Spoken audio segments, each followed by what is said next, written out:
The Victorians, as you may already know, had a curious talent for turning absolutely anything into a social event.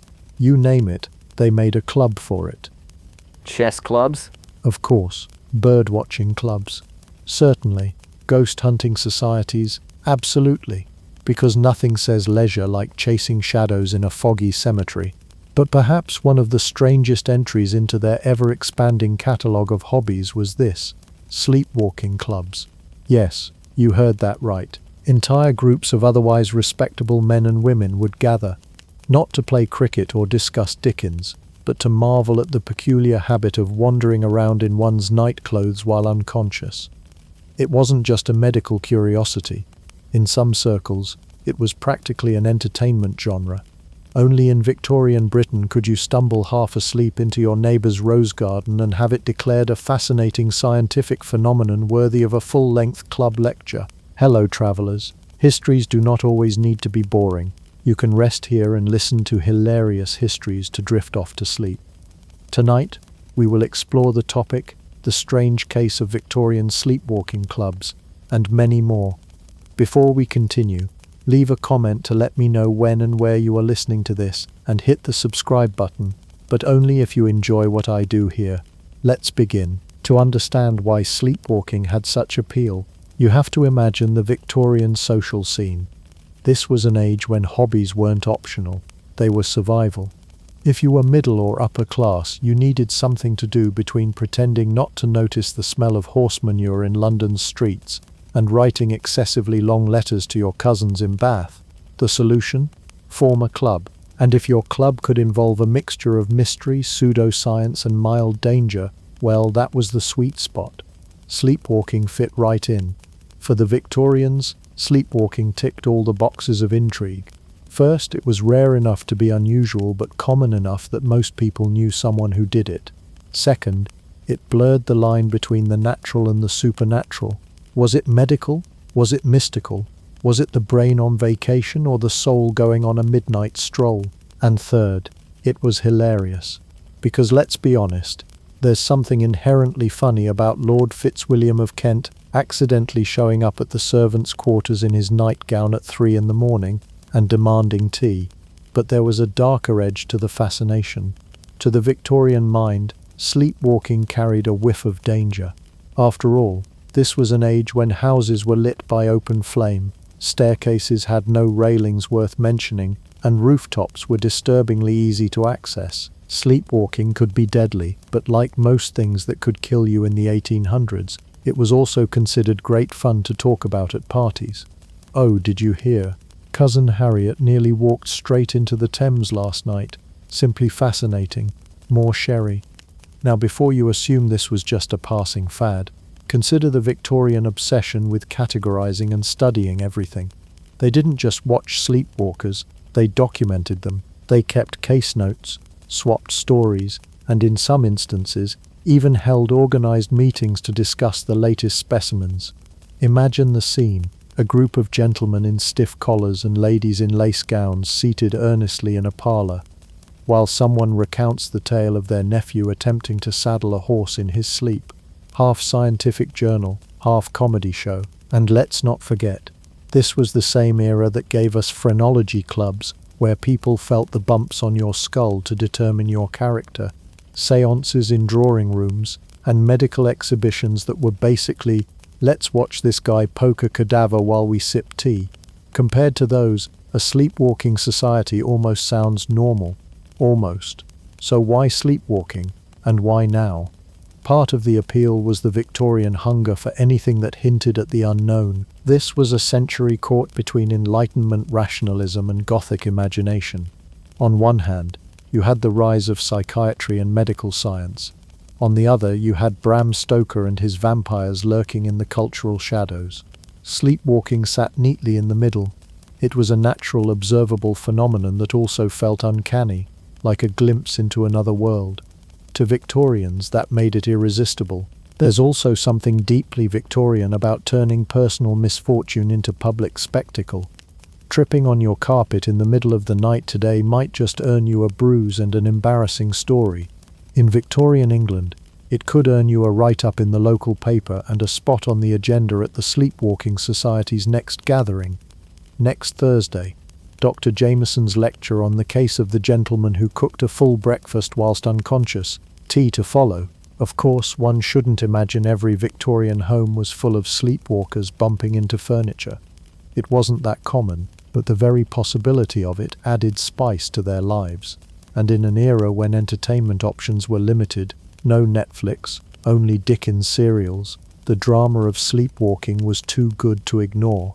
The Victorians saw in it something theatrical, something slightly dangerous, and something that told them more about the mysterious recesses of the human mind. The funny part, of course, is that the Victorians treated sleepwalking as though it were a cultural performance rather than a sleep disorder.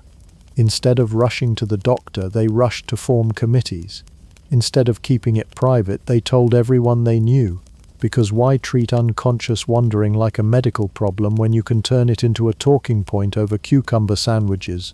So, welcome to the strange case of Victorian sleepwalking, a world where the unconscious mind wasn't just a medical oddity, but a form of social entertainment. A world where sleepless nights gave rise to sleepless clubs, and above all, a world where the line between science, spectacle and silliness blurred more than ever. Only in the 1800s could people think, you know what's fun? Watching Bob wander into traffic in his pajamas. If there was one thing the Victorians excelled at, aside from inventing unnecessarily complicated cutlery and building trains that terrified cows, it was turning everyday mysteries into cultural obsessions. And few things captured their imagination quite like the bizarre spectacle of sleepwalking. Why? Because to the Victorian mind, sleepwalking wasn't just some poor soul shuffling down the hallway in their nightshirt. It was a living, breathing puzzle box that touched every corner of their society. Science, spirituality, superstition, and even the arts. Let's start with the scientific angle. This was the age when psychiatry was in its infancy, when doctors were just beginning to treat the brain as something more than a lump of soggy tissue best avoided at dinner conversation. Victorians were fascinated by the idea that the human mind might have layers. The conscious mind handled work, manners, and small talk, but the unconscious mind, that shadowy place you slipped into when asleep, was uncharted territory. And nothing revealed its strangeness more dramatically than someone making a midnight march to the pantry with absolutely no memory of it in the morning. Early Victorian physicians had wild theories about what sleepwalking meant. Some believed it revealed a kind of dual consciousness, as if you had two brains stacked on top of each other, and when one dozed off, the other clocked in for the night shift. Others saw it as a sign of overstimulation, too much tea, too many novels, or, in one particularly Victorian explanation, an excess of nervous energy resulting from rapid railway travel. Imagine that, you take one train to Liverpool and suddenly you're scaling your neighbour's roof in your sleep. But medicine was only one piece of the puzzle. Victorians also lived in a world steeped in spirituality and superstition. This was the golden age of séance, ghost photography, and mediums claiming they could chat with your dearly departed aunt, provided you didn't mind her speaking through a man in a velvet waistcoat. In this environment, sleepwalking was ripe for supernatural interpretations. Was the sleepwalker's soul temporarily leaving their body? Were they wandering between this world and the next? Or were they, as some spiritualists claimed, natural mediums, their unconscious state allowing them to channel spirits more effectively than a wide-awake person ever could? This dual fascination, half medical, half mystical, created an irresistible cultural cocktail.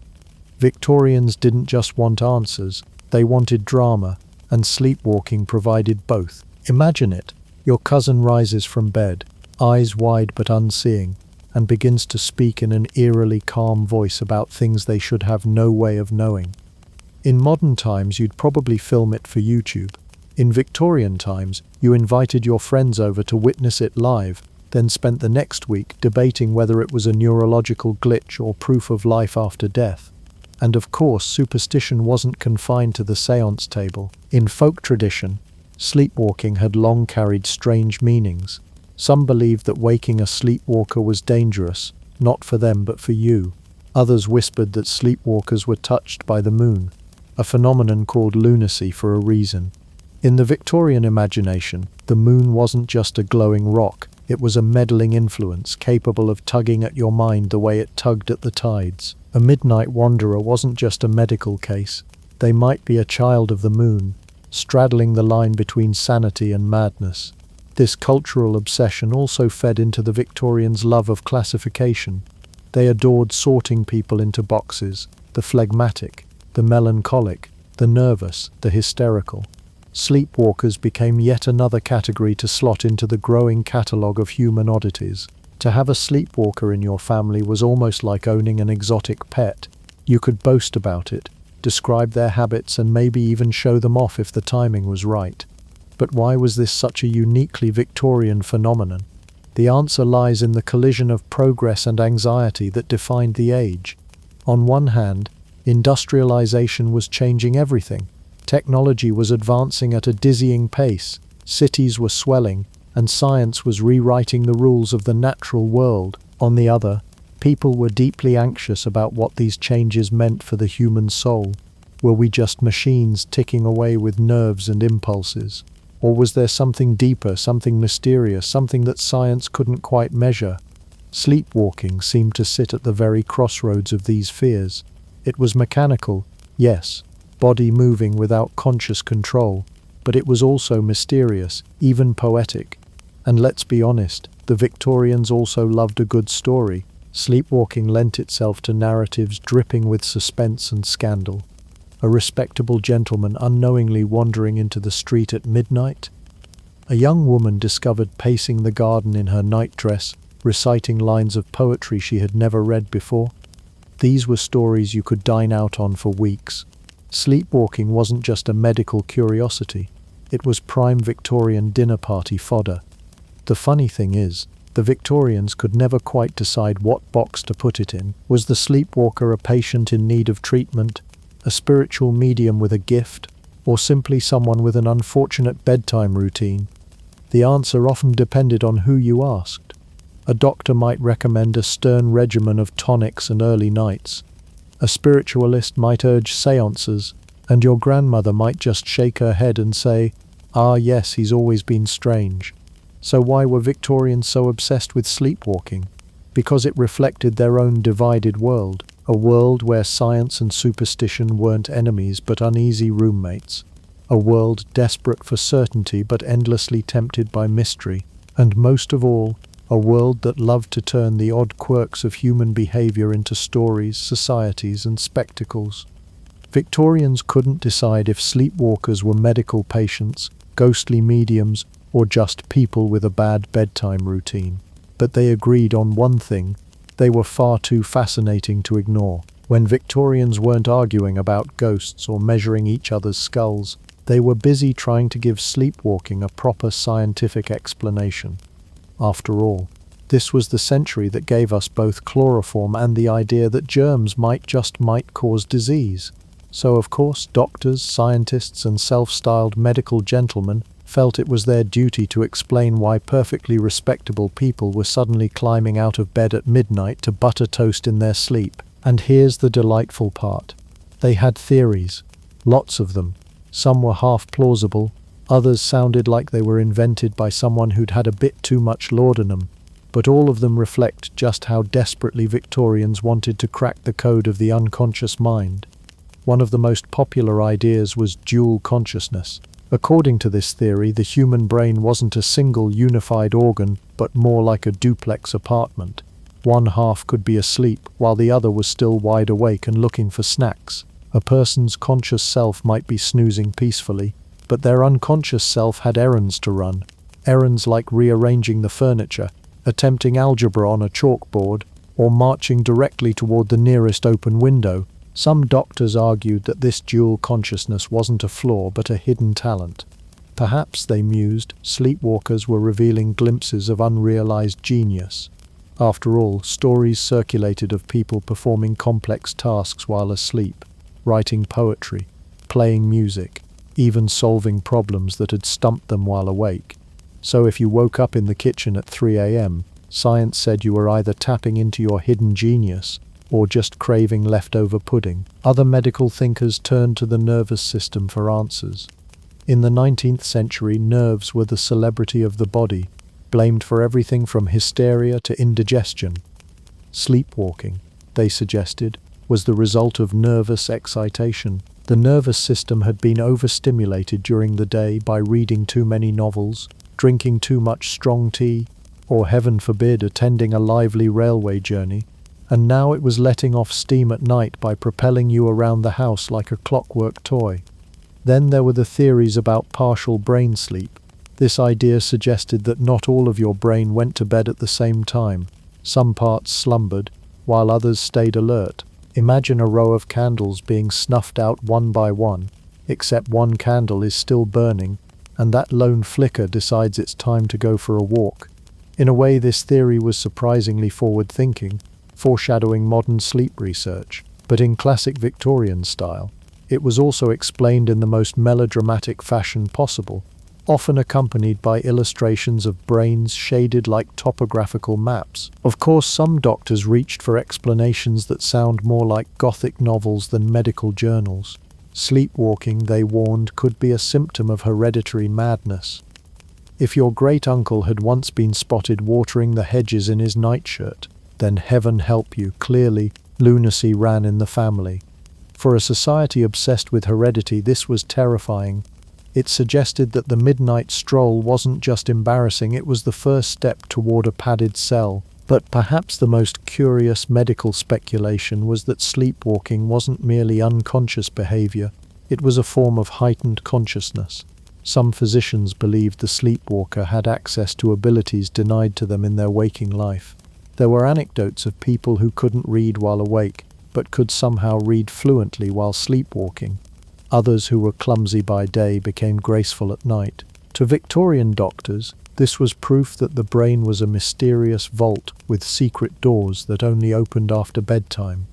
The medical debates didn't just stay in hospitals, they spilled into newspapers and popular journals. Middle-class readers devoured stories of the latest theories, because who didn't want to know whether their teenage son's habit of rearranging the silverware at 2 a.m. was a sign of brilliance or doom? It was science as spectacle, part education, part entertainment, and then of course there were the treatments. Victorians never met a malady they couldn't treat with either a brisk walk, a cold bath, or a tonic that was 90% alcohol. Sleepwalkers were advised to eat lightly before bed, avoid stimulating novels, and above all, never be startled awake. Doctors warned that shaking a sleepwalker could cause them to collapse, faint, or even die. A belief that turned every nocturnal wanderer into a ticking time bomb. Imagine the terror.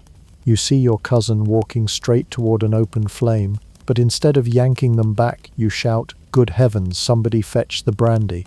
As with most things in the Victorian era, the science of sleepwalking straddled the line between progress and absurdity.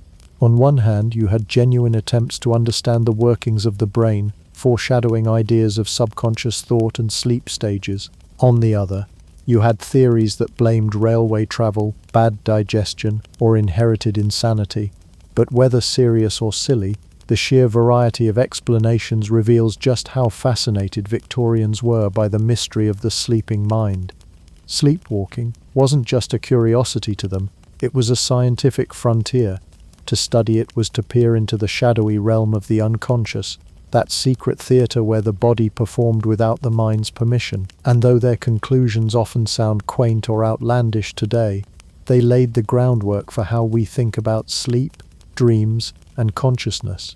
So the next time you wake up in the middle of the night and wander toward the fridge, just remember, in Victorian Britain, that wasn't midnight snacking, it was science. By the mid-19th century, the Victorians had established a peculiar reputation. If something could be done in private, they would immediately form a society to do it in public. If you enjoyed fossils, there was a geological society.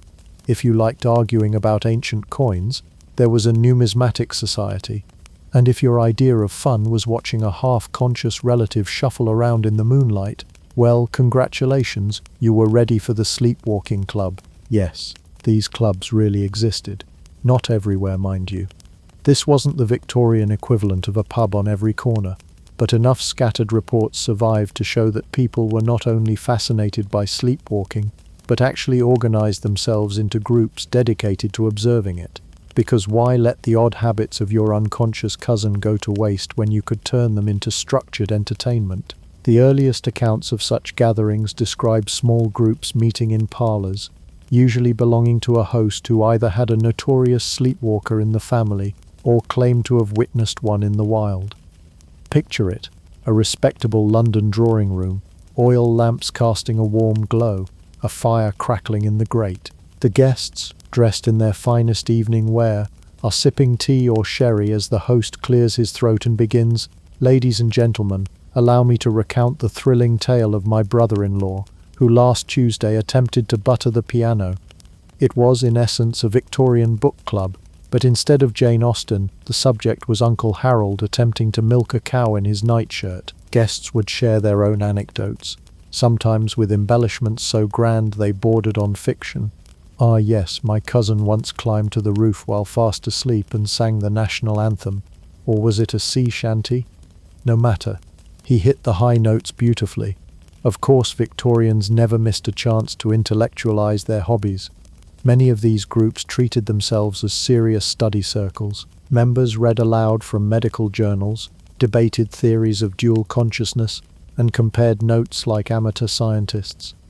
One might imagine them nodding gravely over passages from the Lancet, while also giggling about Mrs. Whitby's unfortunate tendency to recite her grocery lists while pacing the garden at midnight.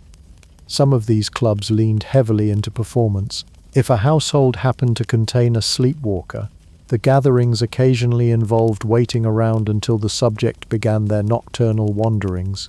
Guests would watch, whispering observations as though attending a zoological display. "Notice how he opens the cupboard without waking. Remarkable. Someone write that down." If the sleepwalker did something particularly dramatic like trying to boil an egg without water, it was considered the highlight of the evening. In a society where entertainment options were limited, this was prime-time drama.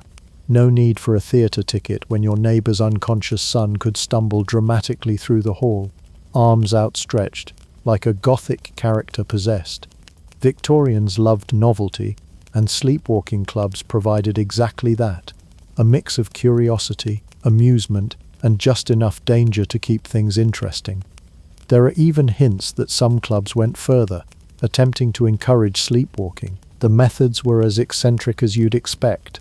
Hosts might serve heavy suppers known to induce restless nights, keep lamps burning in the hallway, or even deliberately discuss dreams and the subconscious before bed, hoping to prime a guest into taking an impromptu midnight stroll. In hindsight, this sounds like a reckless combination of science experiment and party trick, but for Victorians, it was entertainment in the name of enlightenment, and it wasn't just amateurs. Some physicians saw an opportunity here as well. A few accounts describe doctors attending these meetings either to give lectures or to observe live cases for study. Imagine the delight of a medical man with notebook in hand, furiously scribbling while a poor half-conscious gentleman attempts to butter the family Bible. For the doctor it was research, for the audience it was comedy gold. Naturally, not everyone was thrilled about these gatherings. Some critics accused them of being little more than parlor spectacles dressed up as science. Sleepwalking, they argued, was a private matter, not a public amusement. Others worried about the dignity of those being observed. After all, nothing ruins your social reputation quite like discovering the neighborhood is still chuckling over your midnight attempt to serenade the garden gnomes. But the popularity of these clubs reveals something deeper about Victorian culture. They were a society caught between the serious and the absurd. They wanted to understand the mysteries of the human mind, but they also loved to laugh at them. A sleepwalking club allowed them to do both. Half scientific inquiry, half after-dinner entertainment. It also highlights the Victorian hunger for storytelling. These gatherings weren't just about observing sleepwalkers in the flesh. They were about collecting stories, swapping them and polishing them until they gleamed. In a way, the Sleepwalking Club was the ancestor of today's weird story podcasts or late-night reality TV. The difference is, you didn't need actors, you just needed a cousin prone to wandering into the pantry at odd hours. So picture it clearly, a parlour filled with earnest faces, a notebook on the table, the air buzzing with anticipation. The host clears his throat, sips his tea, and announces the evening's subject, the case of Mr. Frederick, who once attempted to iron his waistcoat while asleep. The audience leans forward, half horrified, half delighted. Science and silliness mingle in the flickering lamplight. That was the essence of the first sleepwalking clubs, gatherings where the strange met the social, where unconscious wanderings became conscious entertainment, a mix of earnest inquiry and gleeful storytelling, wrapped in lace doilies and sherry glasses. Or to put it simply, picture a book club, but instead of discussing Jane Austen, everyone's swapping stories about Cousin Harold trying to milk a cow in his nightshirt. If the Victorians could turn something as mundane as snoring into a medical mystery, you can bet they were positively enchanted when theatre took their nighttime oddities and spun them into high drama. In fact, the Victorian stage became a kind of nocturnal mirror, reflecting society's strange fixation on sleepwalking, while also fanning the flames of obsession until audiences were convinced that wandering around unconscious was practically the height of romance. Let's begin with the obvious star of the show, Shakespeare's Lady Macbeth. By the 19th century, Macbeth was performed with such gusto that audiences couldn't get enough of that famous scene where Lady Macbeth wanders, candle in hand, muttering about invisible bloodstains. To Victorians, this wasn't just great drama, it was practically a medical case study. Theatre critics dissected the performance as if it were a live demonstration of psychology. Doctors even wrote papers comparing Lady Macbeth's disordered sleep to real-life patients. Imagine going to a play and leaving with not only a program but also an unsolicited medical pamphlet about nocturnal mania. But the Victorian stage didn't stop at Shakespeare. Enter the opera houses, where audiences could see sleepwalking dialed up to 11, this time with soaring arias and orchestras. Vincenzo Bellini's La Sonnambula, The Sleepwalker, first performed in London in 1831, became a sensation. The story featured a beautiful maiden, Amina, who inconveniently dozed off and wandered around, causing social chaos but also inspiring tender sympathy.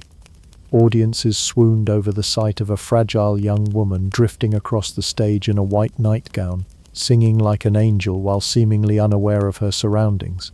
Forget realism. What mattered was the mood, ethereal, romantic, and just the right mix of dangerous and dreamy. Of course, Victorians had a tendency to blur art and reality in ways that made theatre more like a medical exhibit than a night out. Some playgoers sincerely believed that operatic sleepwalking was drawn directly from real life, and that sopranos like Maria Malibran or Jenny Lind must have studied actual patients to get the staggering and glassy-eyed gazes correct. In truth, much of it was exaggerated stagecraft, but audiences weren't buying it. To them, this was the closest they could get to watching a scientific phenomenon, while also humming along. If Netflix existed in the 1800s, La Sonnambula would have been trending under both romantic drama and medical curiosities. And here's where things take a turn for the unintentionally hilarious. Some Victorians criticized the realism of these performances, claiming they were too convincing. Reports circulated of audience members genuinely frightened that the soprano might fall off a balcony during a scene, or that an actor might actually hurt themselves wandering blindly across stage furniture. Theatre managers had to reassure audiences that no, their performers weren't in real danger, and no, they weren't actually unconscious. But rumours persisted. After all, in an age where spiritualism, mesmerism, and séance spectacles filled music halls, was it so crazy to think that the soprano was actually under some mysterious trance? Adding to the fun, amateur performers in parlour theatricals began staging their own sleepwalking scenes for family entertainment. Instead of reciting poetry or playing the piano after dinner, Cousin Agatha might don a dressing gown and shuffle across the drawing room, dramatically pretending to scrub imaginary blood off her hands. The Victorians, being both theatrical and obsessed with moral lessons, saw this not only as entertainment but as an educational display. Nothing says good, wholesome fun like watching your relatives simulate psychological breakdowns after pudding. The blending of science, superstition, and stagecraft also sparked debates among intellectuals. Was sleepwalking in theatre a faithful representation of mental illness, or was it irresponsible sensationalism? Some critics argued that plays and operas exaggerated the phenomenon, giving people unrealistic expectations of what a sleepwalker might look like. Others countered that dramatization was a way of bringing hidden truths about the mind into public consciousness. In other words, were actors educating the masses, or just giving them night terrors? There's also an important gender angle. On stage, the archetypal sleepwalker was usually a fragile woman, pale, innocent, and victimized by her wandering mind. Lady Macbeth may be tormented, but Amina in La Sonnambula embodies the stereotype of the delicate Victorian maiden whose subconscious betrays her purity. Audiences ate it up. Sleepwalking, in these productions, became a way to explore femininity, danger, and vulnerability, without breaking too many social rules. It's much easier to sympathize with a woman's condition than her independence. Off stage, though, real sleepwalkers, male or female, were just as likely to be treated with suspicion or ridicule. And then there's the unintentional comedy. Imagine sitting in the cheap seats, watching a soprano sing at full volume while pretending to be unconscious. For some, this was high art. For others, it was prime fodder for parody. Satirical sketches in magazines like Punch lampooned sleepwalking scenes, depicting bumbling singers tripping over props or exaggeratedly waving their arms while the audience gasped. "Nothing says date night," joked one wag, "like watching a soprano belt high notes while wandering dangerously close to a stage balcony." The line between high tragedy and slapstick was thin, and Victorians loved walking it, sometimes literally in their nightshirts. In the end, Victorian theatre gave sleepwalking a stage, literally and figuratively, that cemented it as more than just a curious behavior. It was an artistic motif, a metaphor for guilt, innocence, and subconscious desire. It was also a guaranteed way to sell tickets. Who wouldn't pay to watch someone half asleep nearly plummet into the orchestra pit while singing their heart out? For Victorians, sleepwalking on stage wasn't just entertainment. It was proof that even their unconscious minds were born performers. If there was one thing the Victorians excelled at, it was blurring the line between science and séance. In an age where a stiff upper lip was practically a birthright, the British public still managed to fall headfirst into a cultural rabbit hole of ghostly whispers, rattling tables, and hypnotic stares. And right at the center of this occult cocktail, the sleepwalker. To understand why Victorians were so enthralled, we need to remember that the 19th century was obsessed with two things: death and discovery. On the one hand, there were new sciences popping up everywhere: chemistry, physiology, neurology. On the other, there was an overwhelming urge to peek beyond the veil of mortality. The death rate was high, seances were booming, and people found themselves comforted by the idea that the spirit world was only a knock on the table away. Enter the mesmerists and mediums, who looked at sleepwalkers and thought, excellent, ready-made conduits to the beyond. The term mesmerism comes from Franz Anton Mesmer, an 18th century German doctor whose ideas about animal magnetism inspired legions of Victorian imitators. By the 1840s, mesmerism was all the rage in Britain. Practitioners claimed they could use magnetic passes of the hand, intense eye contact, or even copper rods to put a subject into a trance-like state. This, they argued, was akin to controlled sleepwalking, a waking dream that opened hidden faculties of the mind. The Victorians adored this. A sleepwalker under mesmerism wasn't just stumbling into a cabinet of china. They were allegedly unlocking prophetic powers, describing faraway places, or recalling long-forgotten childhood memories. Doctors argued about whether this was genuine science or elaborate stagecraft, but audiences were sold. After all, nothing spices up your parlor evening quite like Aunt Mildred in a trance, predicting the neighbor's cow will give birth to twins. While mesmerists leaned towards pseudoscience, spiritualists went straight for the supernatural jugular. They believed sleepwalking was proof that the soul could detach from the body. To them, a sleepwalker was not just unconscious but spiritually elsewhere, a traveler between worlds, mediums began incorporating sleepwalking into their seances, sometimes entering trance states that mimicked nocturnal wanderings. They would sway, mutter, and even pace across the floorboards as if lost in another dimension.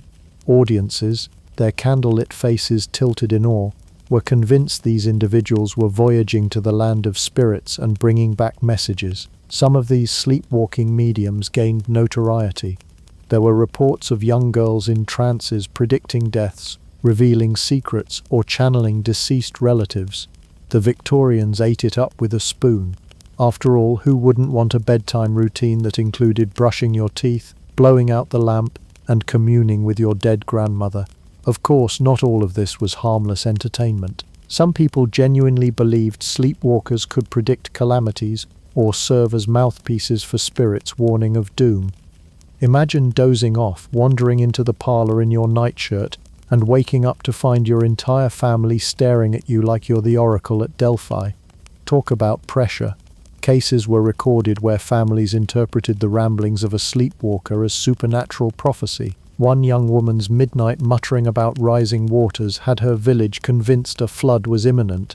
When nothing happened, the townsfolk simply reinterpreted her words to mean spiritual flooding, a convenient save for everyone except the poor girl who couldn't get a decent night's sleep without being watched like a mystical goldfish. What made this all so intoxicating for the Victorians was that it sat right at the crossroad of science and spirituality. Physicians were investigating somnambulism, the medical term for sleepwalking, while mesmerists and mediums were staging elaborate public demonstrations. Audiences didn't see much difference. A doctor showing off the nervous system of a sleepwalker looked surprisingly similar to a medium channeling ghosts, at least to someone clutching their seat in a candlelit parlor. For Victorians, sleepwalking wasn't just a disorder, it was a gateway. Was the sleepwalker revealing subconscious truths? Was she channeling spirits? Or was she, as skeptical neighbors might put it, simply acting very convincingly while half asleep? The lines were deliciously blurred, and Victorians adored living in that twilight zone of possibility. Picture the scene. A dozen respectable Victorians gathered in a darkened parlor, heavy curtains drawn, only a flickering candle to light the faces. A young woman lies on a chaise longue, her eyes closed, breathing shallow. The mesmerist makes a few dramatic passes with his hands. Suddenly she sits up, begins pacing in slow circles, and mutters cryptic phrases about unseen presences. The audience gasps. Somewhere a teacup rattles on its saucer. To modern eyes it might seem like theatre. To the Victorians it was proof that they were witnessing the hidden mechanics of the universe. Whether they called it science, spirituality, or sleepwalking showmanship, it was thrilling. Victorians were convinced if you snored loud enough, you might be communicating with the dead. Sleep was no longer just a time to rest. It was potentially a part-time job as a ghost hotline. If there was one thing the Victorians adored more than tea and complaining about the weather, it was a good scandal in the morning paper. And when it came to sleepwalking, the newspapers could barely contain themselves. Forget politics. Those columns about lords wandering around rooftops in their pajamas or servants frying bacon while still unconscious were the real bestsellers. To a Victorian audience, these tales were half horror, half comedy, and entirely irresistible. Let's start with the aristocracy, because of course wealthy Victorians found a way to turn even unconscious wandering into headline news. There are accounts of barons and earls stumbling across manor rooftops, nightcaps flapping in the wind like some half-asleep superhero. Imagine the footman's horror. Do I save him or do I let him demonstrate the dangers of a midnight stroll?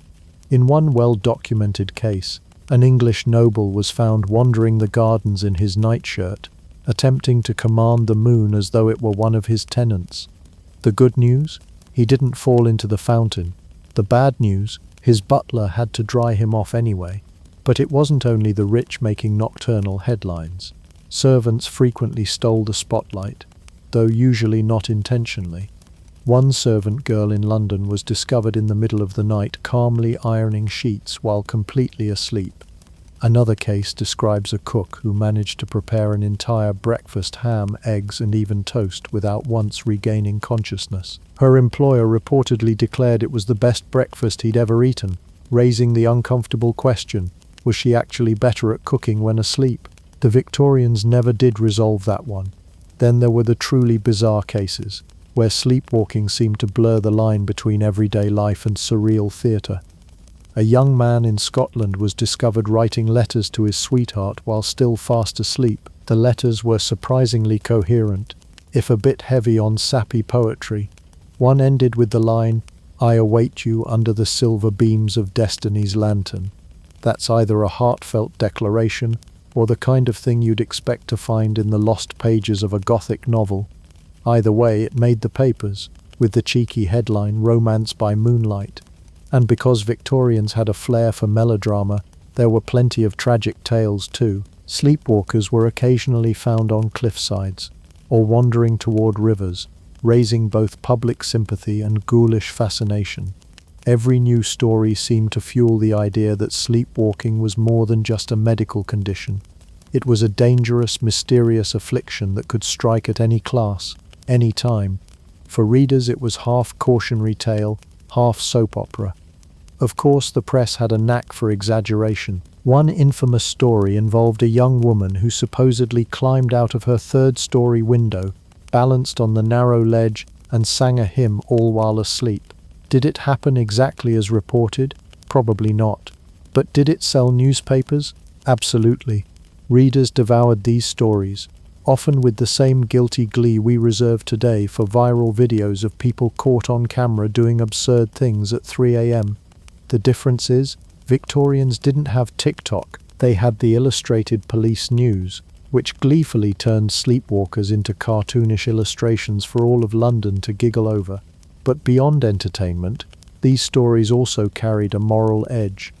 Newspapers often framed sleepwalking incidents as warnings about overwork, improper diet, or even bad reading habits. Yes, you read that right. One columnist insisted that Gothic novels could trigger phantom walking by overstimulating the mind before bed. In other words, put down Dracula, or you'll wake up trying to milk the neighbor's cow in your nightgown. The fascination with these cases reflected the Victorian obsession with categorizing human behavior. Every rooftop wanderer and every midnight omelette became a case study for doctors, a sermon illustration for preachers, and a parlor joke for gossiping families. Sleepwalking was a shared cultural moment, part science, part scandal, part absurd comedy. And while most of these cases ended harmlessly, the real legacy lay in how they were told.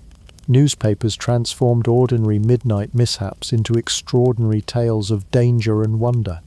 They turned butlers into heroes, cooks into unconscious master chefs, and aristocrats into pajama-clad daredevils. For Victorians, reading about sleepwalkers was less about understanding the condition and more about enjoying the sheer unpredictability of human behavior. Imagine today's headlines scrolling across your phone. Local baron found sleep eating all the cheese. You'd probably laugh, share it, and move on. But in Victorian Britain, that story was considered both a public warning and the juiciest gossip in town. Victorian newspapers loved a sensational headline, but beneath all the humor and fascination, sleepwalking could turn downright deadly. For every story about someone serenely pacing a parlor in their nightshirt, there was another about a tragic tumble down a staircase, or an unfortunate encounter with household hazards that, in hindsight, made Victorian homes about as safe as juggling knives while blindfolded. To put it bluntly, the Victorians slept in houses that were death traps, even if you stayed in bed. Add sleepwalking into the mix, and suddenly you had all the ingredients for a midnight disaster. One of the most common dangers came from open flames. Candles, oil lamps, and coal stoves were the standard household illuminations. To a sleepwalker, that flickering light might have looked oddly inviting.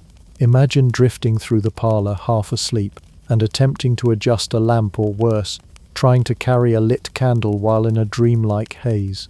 The result was sometimes catastrophic, with entire beds set ablaze or whole households awakened by the scent of singed bedclothes. The Victorians were so accustomed to fire hazards that newspapers sometimes treated these incidents with grim humour. One report told of a young man who managed to set fire to his own nightcap while wandering, only to wake up just in time to beat the flames out against his chest of drawers. His embarrassment was noted just as much as his burns. Then there were the stairs.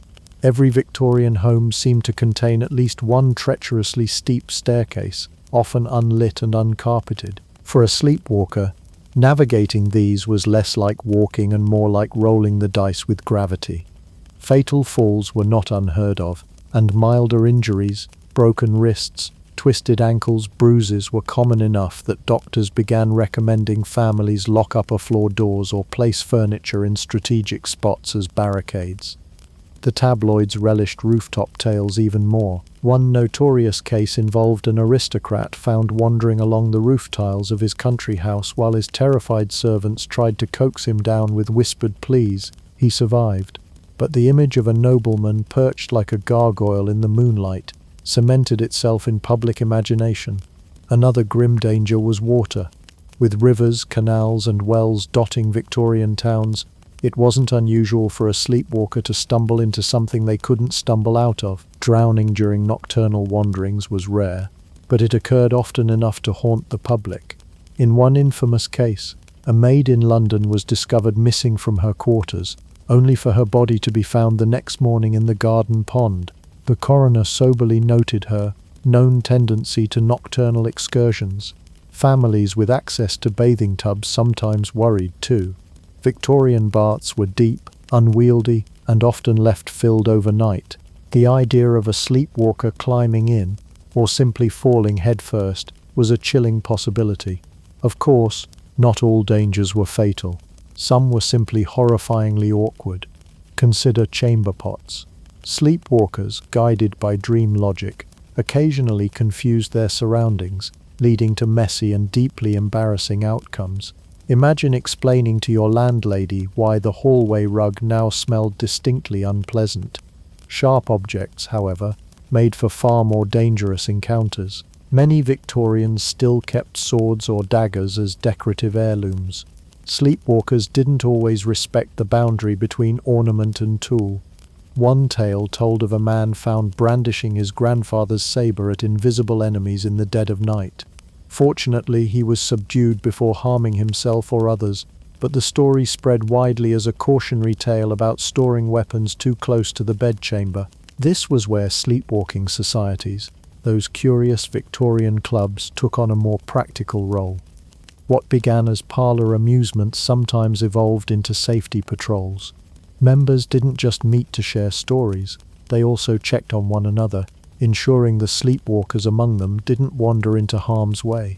Some families even formed informal night watches, posting relatives to quietly guide the somnambulist back to bed. Doctors, too, occasionally recommended protective measures. Some families tied bells to bedroom doors, so the metallic jingle would serve as an alarm if anyone wandered off. Others went so far as to install locks or bolts on windows, lest a midnight stroll end with a tragic drop into the street below. Still, Victorians had a remarkable ability to find comedy in calamity. Newspaper reports described incidents with a mix of shock and amusement, often framing them as moral lessons. One man in Bath was reported to have wandered into his neighbour's kitchen, attempted to make tea, and accidentally flooded the hearth with boiling water. The headline, "Tea for None, Sleepwalker Spoils Supper." The public couldn't decide if sleepwalkers were pitiable victims of an unconscious affliction or bumbling clowns enacting slapstick routines. But whether falling down staircases or nearly immolating themselves, they embodied the Victorian tension between fascination and fear. In the end, sleepwalking in the Victorian era was a gamble every night. Would the somnambulist simply shuffle around, muttering nonsense, or would they wake up with singed eyebrows, a twisted ankle, or worse? Safety precautions helped, but the danger never vanished. It's easy for us today to chuckle at the thought of a Victorian gentleman dueling invisible foes in his nightshirt, but for families at the time, sleepwalking was a serious threat. It wasn't just a quirk, it was a nightly reminder that in an age of gas lamps, sharp cutlery and precarious architecture, The unconscious mind could quite literally kill you. Sure, it sounds silly until you realize sleepwalking Victorians had access to chamber pots, open flames, and a truly unhealthy number of swords. If there was one thing the Victorians adored more than tea, it was rules. Rules about how to eat soup, how to introduce yourself, even how to sneeze politely without upsetting the entire drawing room. Manners were not simply guidelines, they were the invisible corset holding society together, which is precisely why sleepwalking, with its unpredictable chaos, felt like a social earthquake waiting to happen. Imagine hosting a dinner party where the wrong fork could spark silent judgment, only for a guest to stumble in halfway through dessert muttering nonsense in their nightshirt. Not exactly the polished civility the era prided itself on. The clash between etiquette and sleepwalking was especially sharp because Victorians were obsessed with self-control. To them, a stiff upper lip wasn't just admirable, it was a survival tactic in a world where reputation determined everything from your marriage prospects to your business ventures. Sleepwalking threatened all of that, because it revealed a person at their most unguarded. You could spend all day pretending to be the perfect gentleman or lady, only for nightfall to betray you with a midnight stroll into your neighbor's pantry. This led to stories half-whispered, half-shouted about otherwise respectable figures, humiliating themselves while unconscious. Take, for example, the gentleman who supposedly wandered into the wrong bedroom at a country estate, only to discover he had accidentally attempted to tuck himself into bed with his host's wife. The scandal was quickly suppressed, but one can only imagine the frantic explanations the next morning. In another case, a young woman was caught pacing through a ballroom, arms stretched out as if dancing with an invisible partner. Unfortunately, her actual suitor was present, and while he may have admired her grace, he probably wished she'd saved the rehearsal for daylight hours. Victorian etiquette guides, curiously enough, had very little to say about what to do if your guests sleepwalked into your parlor at midnight, demanding porridge. They could explain precisely how many letters of introduction to bring to a duchess, but there was no section titled "What to do if Cousin Harold enters the conservatory in his nightshirt." This left hosts scrambling between politeness and practicality. Should one wake the sleepwalker, escort them gently back to bed, pretend it isn't happening? The risk of impropriety was almost as dangerous as the open flames and chamber pots. For some, the answer was discretion. Families went to great lengths to hide the nighttime antics of their relatives, lest word get out and damage their social standing. Sleepwalking was sometimes treated with the same hush-hush secrecy as gambling debts or illegitimate children. Better to pretend nothing happened than have the neighbors whispering about how Lord So-and-so was found sleep-eating an entire wheel of Stilton cheese. Of course, secrecy only worked when the incidents were private. Sleepwalking at a dinner party or weekend gathering was harder to conceal. Servants often became the first line of defense, discreetly guiding wandering family members back to their rooms before guests noticed. But servants were also notorious gossips, and their stories often made their way into kitchens, markets, and eventually the ears of the local press. One can imagine the glee of a Victorian gossip columnist getting wind of a nobleman who strolled into the garden fountain at midnight, mistaking it for his bathtub. The tension was not just about embarrassment, it cut to the heart of what Victorians feared most: losing control. Etiquette was designed to shield them from the unpredictable, from the messy chaos of human behavior. Sleepwalking made that shield crumble, revealing that beneath the polished exterior, everyone was vulnerable to their subconscious. Even the most respectable lady could, without warning, blurt out family secrets in her sleep, or wander into the scullery demanding a midnight dance. At the same time, sleepwalking offered a kind of absurd comedy the Victorians couldn't help but chuckle at least in private. Much like today, people laughed at the ridiculousness of it all, so long as they weren't the ones being laughed at. Nothing broke the rigid atmosphere of a formal household faster than Uncle Geoffrey appearing in his nightcap, demanding porridge in the middle of a high society gathering. For a culture so tightly bound by rules, these moments of unintentional rebellion revealed just how fragile the entire system of etiquette could be. And yet, this very tension between social grace and subconscious chaos helped keep the phenomenon fascinating. To To the Victorians, sleepwalking wasn't just strange, it was a mirror showing how little control they actually had over themselves. By day, they lived by Emily Post's great-grandmother's rulebook.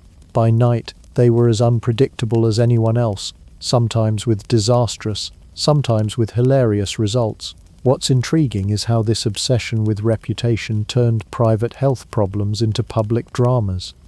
A sleepwalking aristocrat risked his fortune, not because of physical danger but because of potential ridicule.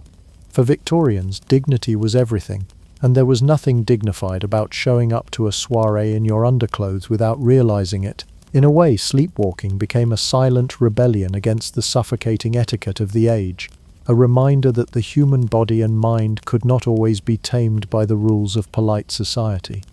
As we move deeper into this story, one can't help but wonder how much these anxieties shaped public discourse and private remedies. Was sleepwalking a medical condition, a moral failing, or simply an inconvenience best ignored? And more importantly, what happened when newspapers, scientists, and families all collided in trying to answer those questions? That, of course, leads us straight into the next chapter, how the Victorians tried to treat, prevent, and sometimes outright exploit sleepwalking. By the time the 19th century drew to a close, the Victorian fascination with sleepwalking had begun to lose its shimmer. The parlour clubs, the journal-sharing societies, even the sensational newspaper columns, all seemed to shrink as the century marched toward the modern era. What was once seen as a curious blend of mystery, entertainment, and light-hearted horror began to be explained in far less glamorous terms. Doctors, once baffled, were now confidently writing in medical journals that sleepwalking was not a mystical peek into the spirit world or a charming parlour anecdote.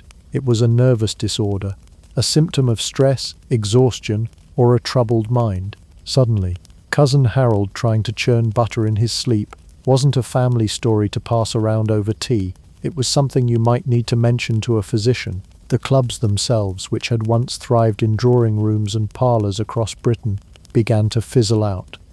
After all, the appeal of gathering around to laugh about bizarre midnight antics dulled when people were being told the same behaviour might indicate epilepsy, hysteria, or even a degenerative disease. It's hard to toast brandy to Aunt Mildred's sleepwalking escapade when the local doctor is muttering about brain lesions. Medicalization, in short, robbed sleepwalking of its social sparkle. What was once a topic of lively conversation became a subject of hushed concern. Newspapers, too, began to change their tone. While earlier decades had been filled with gleeful accounts of aristocrats wandering rooftops or servants frying eggs in their sleep, the late Victorian press leaned into more sober reporting. Columns that once carried headlines like "Somnambulist Chef Creates Midnight Feast" turned into more cautionary tales. Sleepwalking and nervous collapse, or the dangers of overwork. The shift mirrored the age's growing obsession with science, progress, and respectability. The Victorians were moving out of the world of mystery and spectacle and into one where nearly every human quirk could, in theory, be measured, tested, and filed into neat categories. For those who had been members of the now-defunct sleepwalking societies, the change was bittersweet. A few stubborn enthusiasts clung to the old ways, insisting that something magical was being lost. In their eyes, sleepwalking wasn't merely a disorder to be cured, but a rare window into the human soul, or at least into a person's unfiltered midnight decision to rearrange the silverware. But society had little patience left for such whimsy. The same fate befell countless quirky Victorian clubs, whether dedicated to phrenology, ghost hunting, or the correct appreciation of asparagus forks. The serious face of modern science left little room for night-shirted wanderers as subjects of amusement. Yet, if the official fascination faded, the legacy of sleepwalking societies lived on in quieter, stranger ways. Families still told stories. In attics, old journals lingered, filled with entries about great-uncles who attempted to duel with hat-stands or maids who ironed in their sleep. Some descendants of Victorian sleepwalkers even found themselves puzzled, perhaps a little embarrassed, to discover that their family history included an ancestor proudly mentioned in the Somnambulist Gazette. For them, it was a reminder of a time when the boundary between science, entertainment, and sheer absurdity was far blurrier than today. The irony, of course, is that while the formal clubs dissolved, the spirit of Victorian sleepwalking culture has a way of sneaking back into modern life. Today, we may no longer gather in parlours to trade tales of midnight wanderings, but the fascination lingers in viral videos, bizarre news reports, and the occasional unfortunate roommate story. In the Victorian era, a baron sleep-eating all the cheese was front-page scandal. Today, someone caught on camera sleep-ordering pizza is a trending meme. The Victorians moved on, but the appeal of laughing at our unconscious selves never really disappeared, and so the great sleepwalking societies faded, remembered mostly in obscure medical journals, scattered clippings, and a few wry anecdotes tucked into family lore. What was once a vibrant mix of parlour entertainment, medical curiosity, and social bonding became just another odd chapter in the long eccentric story of the Victorian age. But the impulse that fueled it, that peculiar blend of fear, fascination, and humour at what humans do in the dark, still feels familiar. After all, the Victorians may have left their night-capped wanderers behind, but the tradition lives on in modern form. Today we call it something far less poetic: accidentally texting your ex at 2 a.m.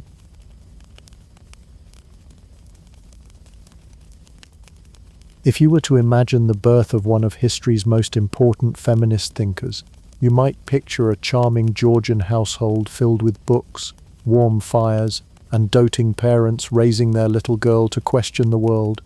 Well, think again. Mary Wollstonecraft entered the world in 1759 in London, and if her childhood could be described in one word, that word would be bleak. 2 words: financial disaster. 3 words: somebody call therapy. Her father, Edward Wollstonecraft, was not exactly father of the year. He had a nasty drinking problem and an even nastier temper. This was a man who treated money like it was cursed gold. He couldn't keep it in his hands for more than a minute before wasting it. And yes, he did it in style. Edward burned through family fortunes on failed farming schemes and alcohol, ensuring that financial instability wasn't just a phase in Mary's childhood, it was the soundtrack. Or, to put it in today's terms, her father spent the family's money on booze, which technically made him a trendsetter for every deadbeat dad sitcom character to come. Mary's mother, Elizabeth Dixon, was trapped in this domestic chaos, raising 7 children while coping with a violent husband. Mary was the second child, which meant she got the fun role of being old enough to notice all the dysfunction but too young to do anything about it. Her childhood home wasn't a cozy nursery, it was more like a boot camp for surviving disappointment. If childhood is supposed to be magical, Mary's was more like being forced to watch someone else's magic show, with no rabbits, just a lot of debt. The Wollstonecraft family didn't just stay put in one miserable home either. They moved constantly, chasing Edward's doomed farming projects. Each move meant uprooting, instability, and usually less money than before. Imagine a Monopoly game where every time you land on a property, instead of collecting rent, you just set your own house on fire. That was Mary's childhood economy. But here's where it gets interesting. Mary wasn't crushed by all this. She developed resilience, empathy, and most importantly, a sharp eye for injustice. Growing up with an abusive father gave her a front-row seat to how women in her mother's position had almost no escape. Mary saw her mother endure a marriage that the law, society, and religion told her was sacred, even though it was basically legalized misery. That image stuck with Mary, and one day it would fuel her pen like gasoline on a fire. As a child, Mary also witnessed inequality in miniature form. She noticed that her brothers were granted freedom, education, and opportunities, while she and her sisters were trained for obedience and service. Girls were expected to help their mother stitch their way through life, and one day marry a man who hopefully drank less than their father. Boys, meanwhile, were sent to school, destined to inherit whatever scraps of fortune their father hadn't yet drowned in ale. Mary realized early on that society was running a scam, and the scam's fine print read, "If you're female, please stand quietly in the corner until a man tells you what to do." Of course, Mary wasn't the type to stand quietly. She grew defiant. She stood up for her sisters when her father lashed out, and she even defended her mother at times. For a young girl in an 18th century household, this was not only brave, it was practically revolutionary. Back then, children should be seen and not heard. Wasn't just a phrase, it was a life rule. And Mary was breaking it before she even had proper shoes.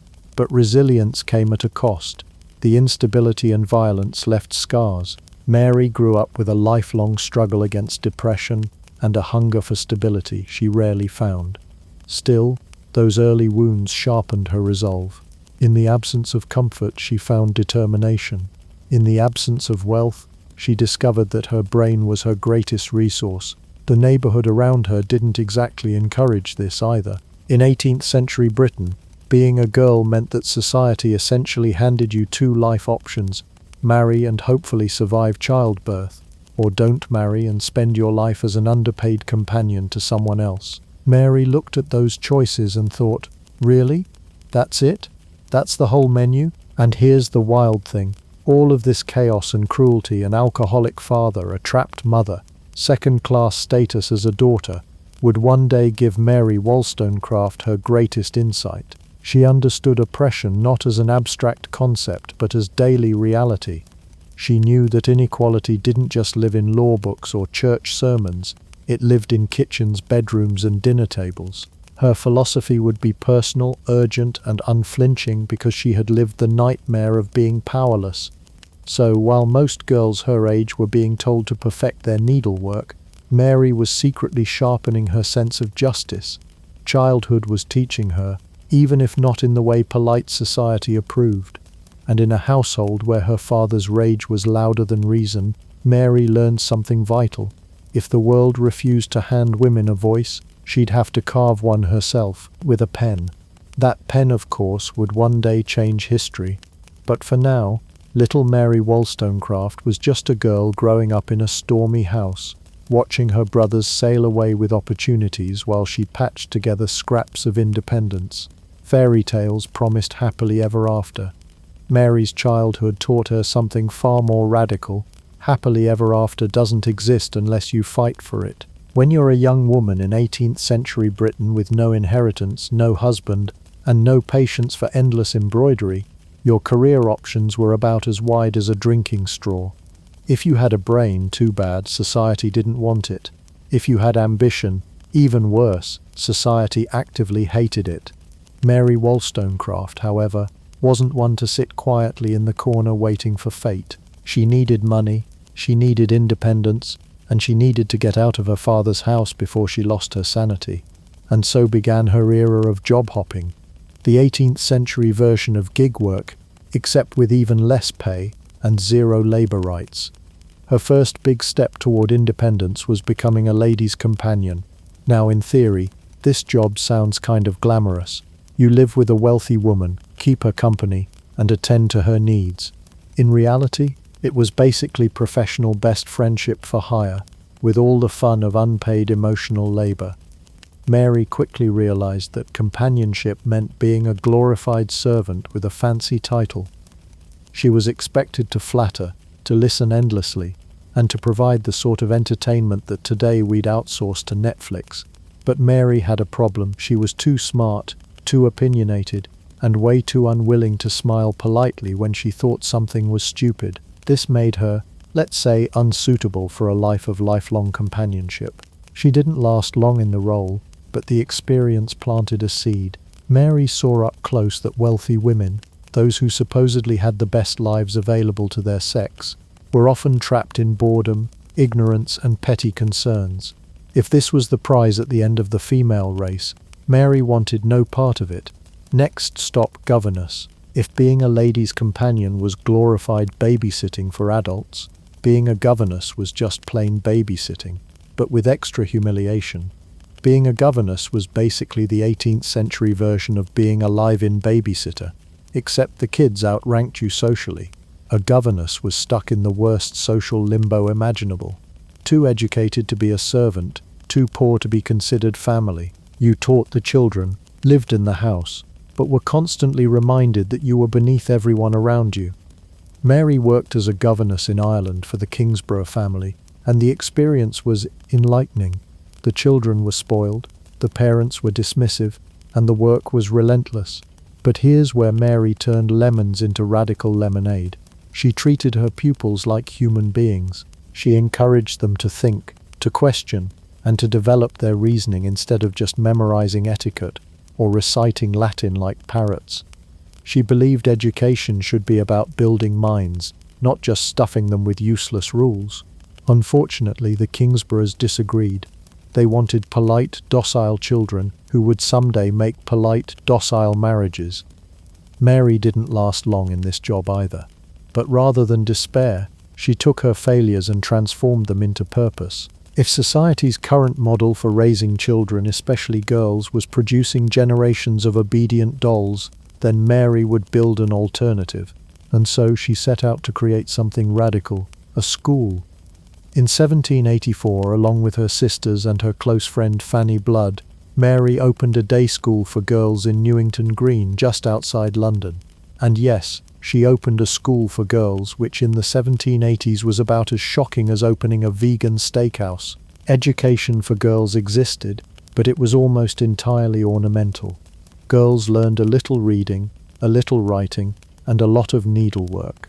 The goal wasn't to produce thinkers, it was to produce wives. Mary wanted none of that. She wanted to teach girls real subjects, reason, morality, and independent thought. She wasn't preparing them for marriage, she was preparing them for life.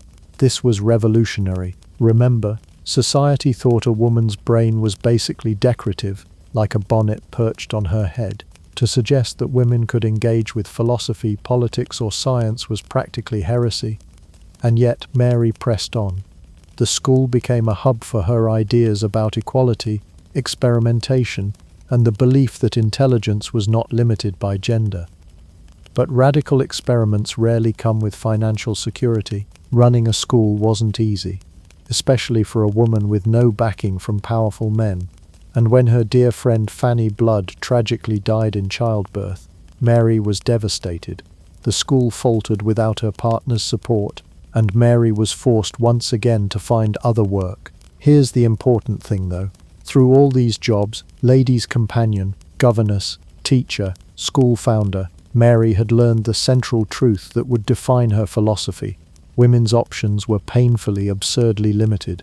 A man with her energy and intellect could choose law, politics, the military, or business. A woman, she could sew, teach, or hope for a decent husband. And if none of those worked out, good luck. Mary wasn't willing to accept that. Every failed job, every frustration, every patronizing employer reinforced her belief that society was rigged against women from the start. Education became her battleground, the key to unlocking women's potential and breaking the cycle of dependence. Give women real education, she argued, and you give them the tools to demand more from life than embroidery hoops and marriage contracts. By the time she closed the school's doors, Mary wasn't defeated. She was sharpening her resolve. Teaching hadn't been just a job. It had been a laboratory, a proving ground for her ideas. She had seen how education could either chain women to ignorance or liberate them into selfhood. And while her first attempts ended in financial failure, her vision was clearer than ever. Society wanted Mary Wollstonecraft to accept her place quietly.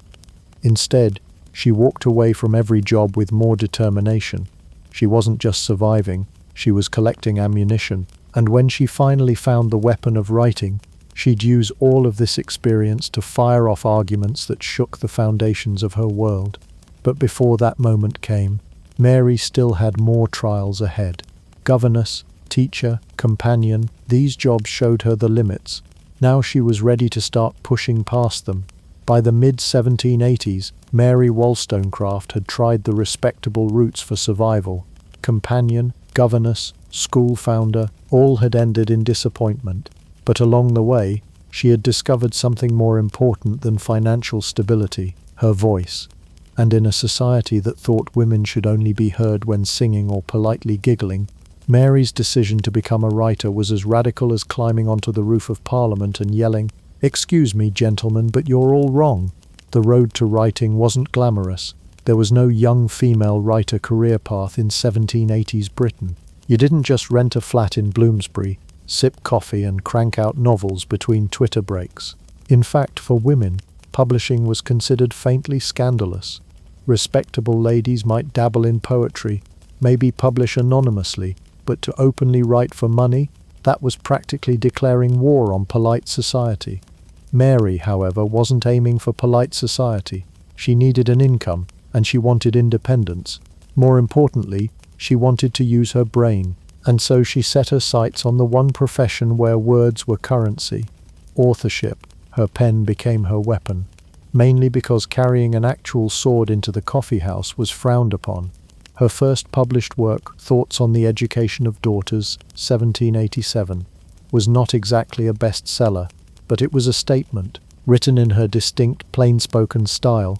It was a guide for mothers on how to raise their daughters with reason, virtue, and practical skills, instead of useless accomplishments. Instead of instructing girls to perfect their needlework and smile sweetly, she advised that they be taught resilience, morality, and the ability to think for themselves.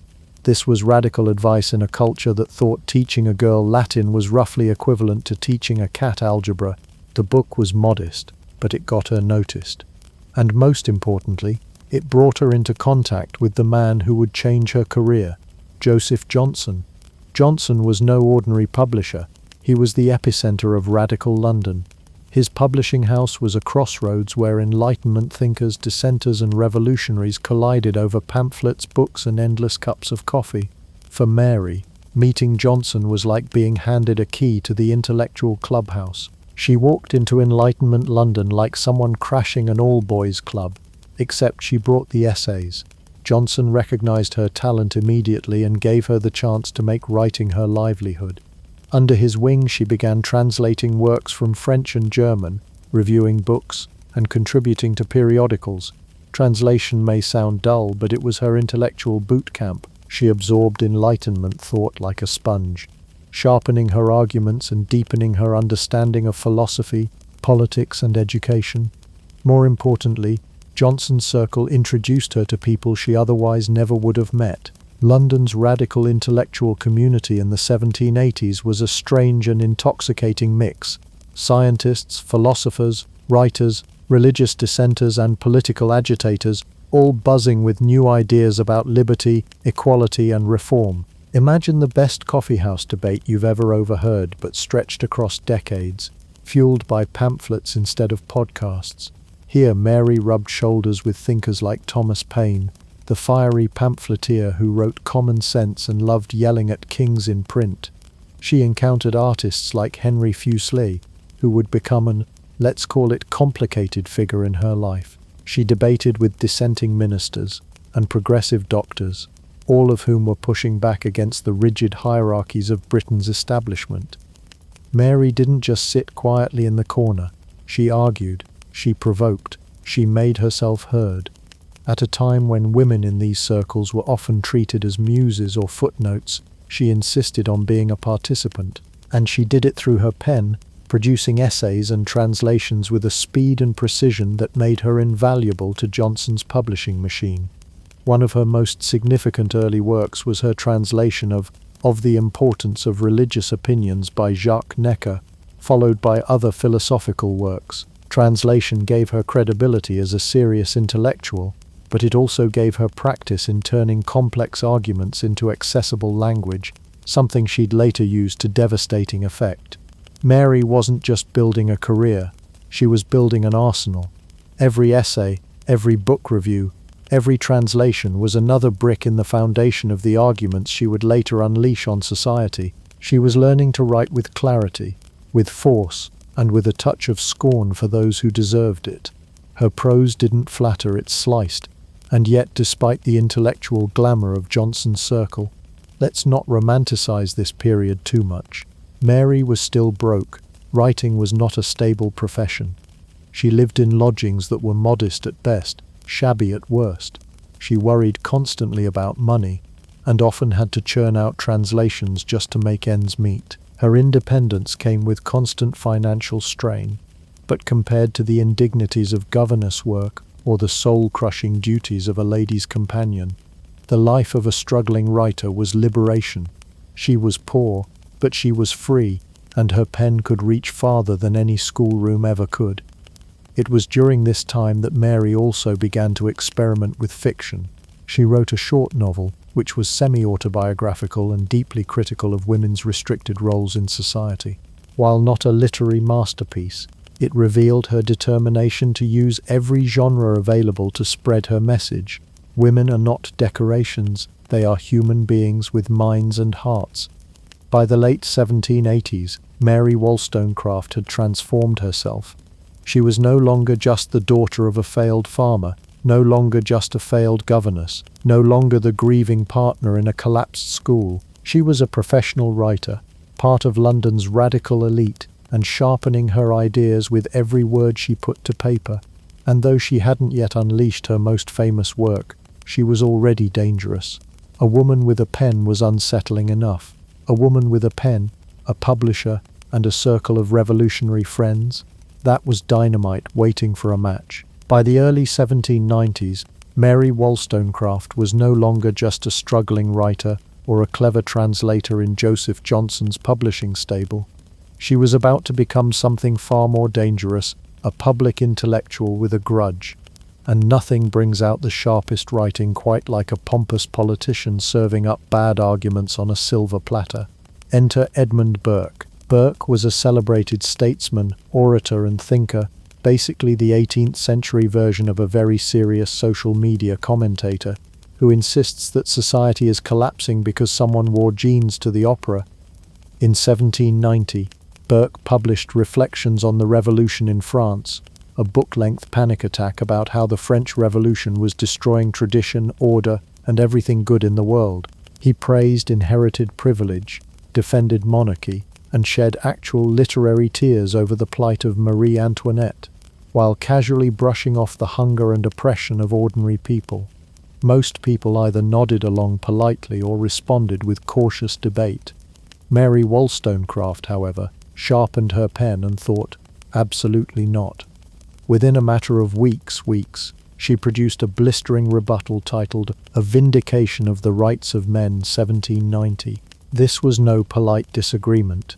This was Mary kicking down the door of political philosophy and saying, "Excuse me, sir, but your argument is terrible, and I will now roast you for several chapters." And roast him she did. She attacked Burke's defense of aristocracy, mocked his melodramatic style, and ripped apart his belief that tradition should outweigh reason. To her, Burke wasn't just wrong, he was dangerous, clinging to outdated hierarchies while ignoring the suffering of the masses.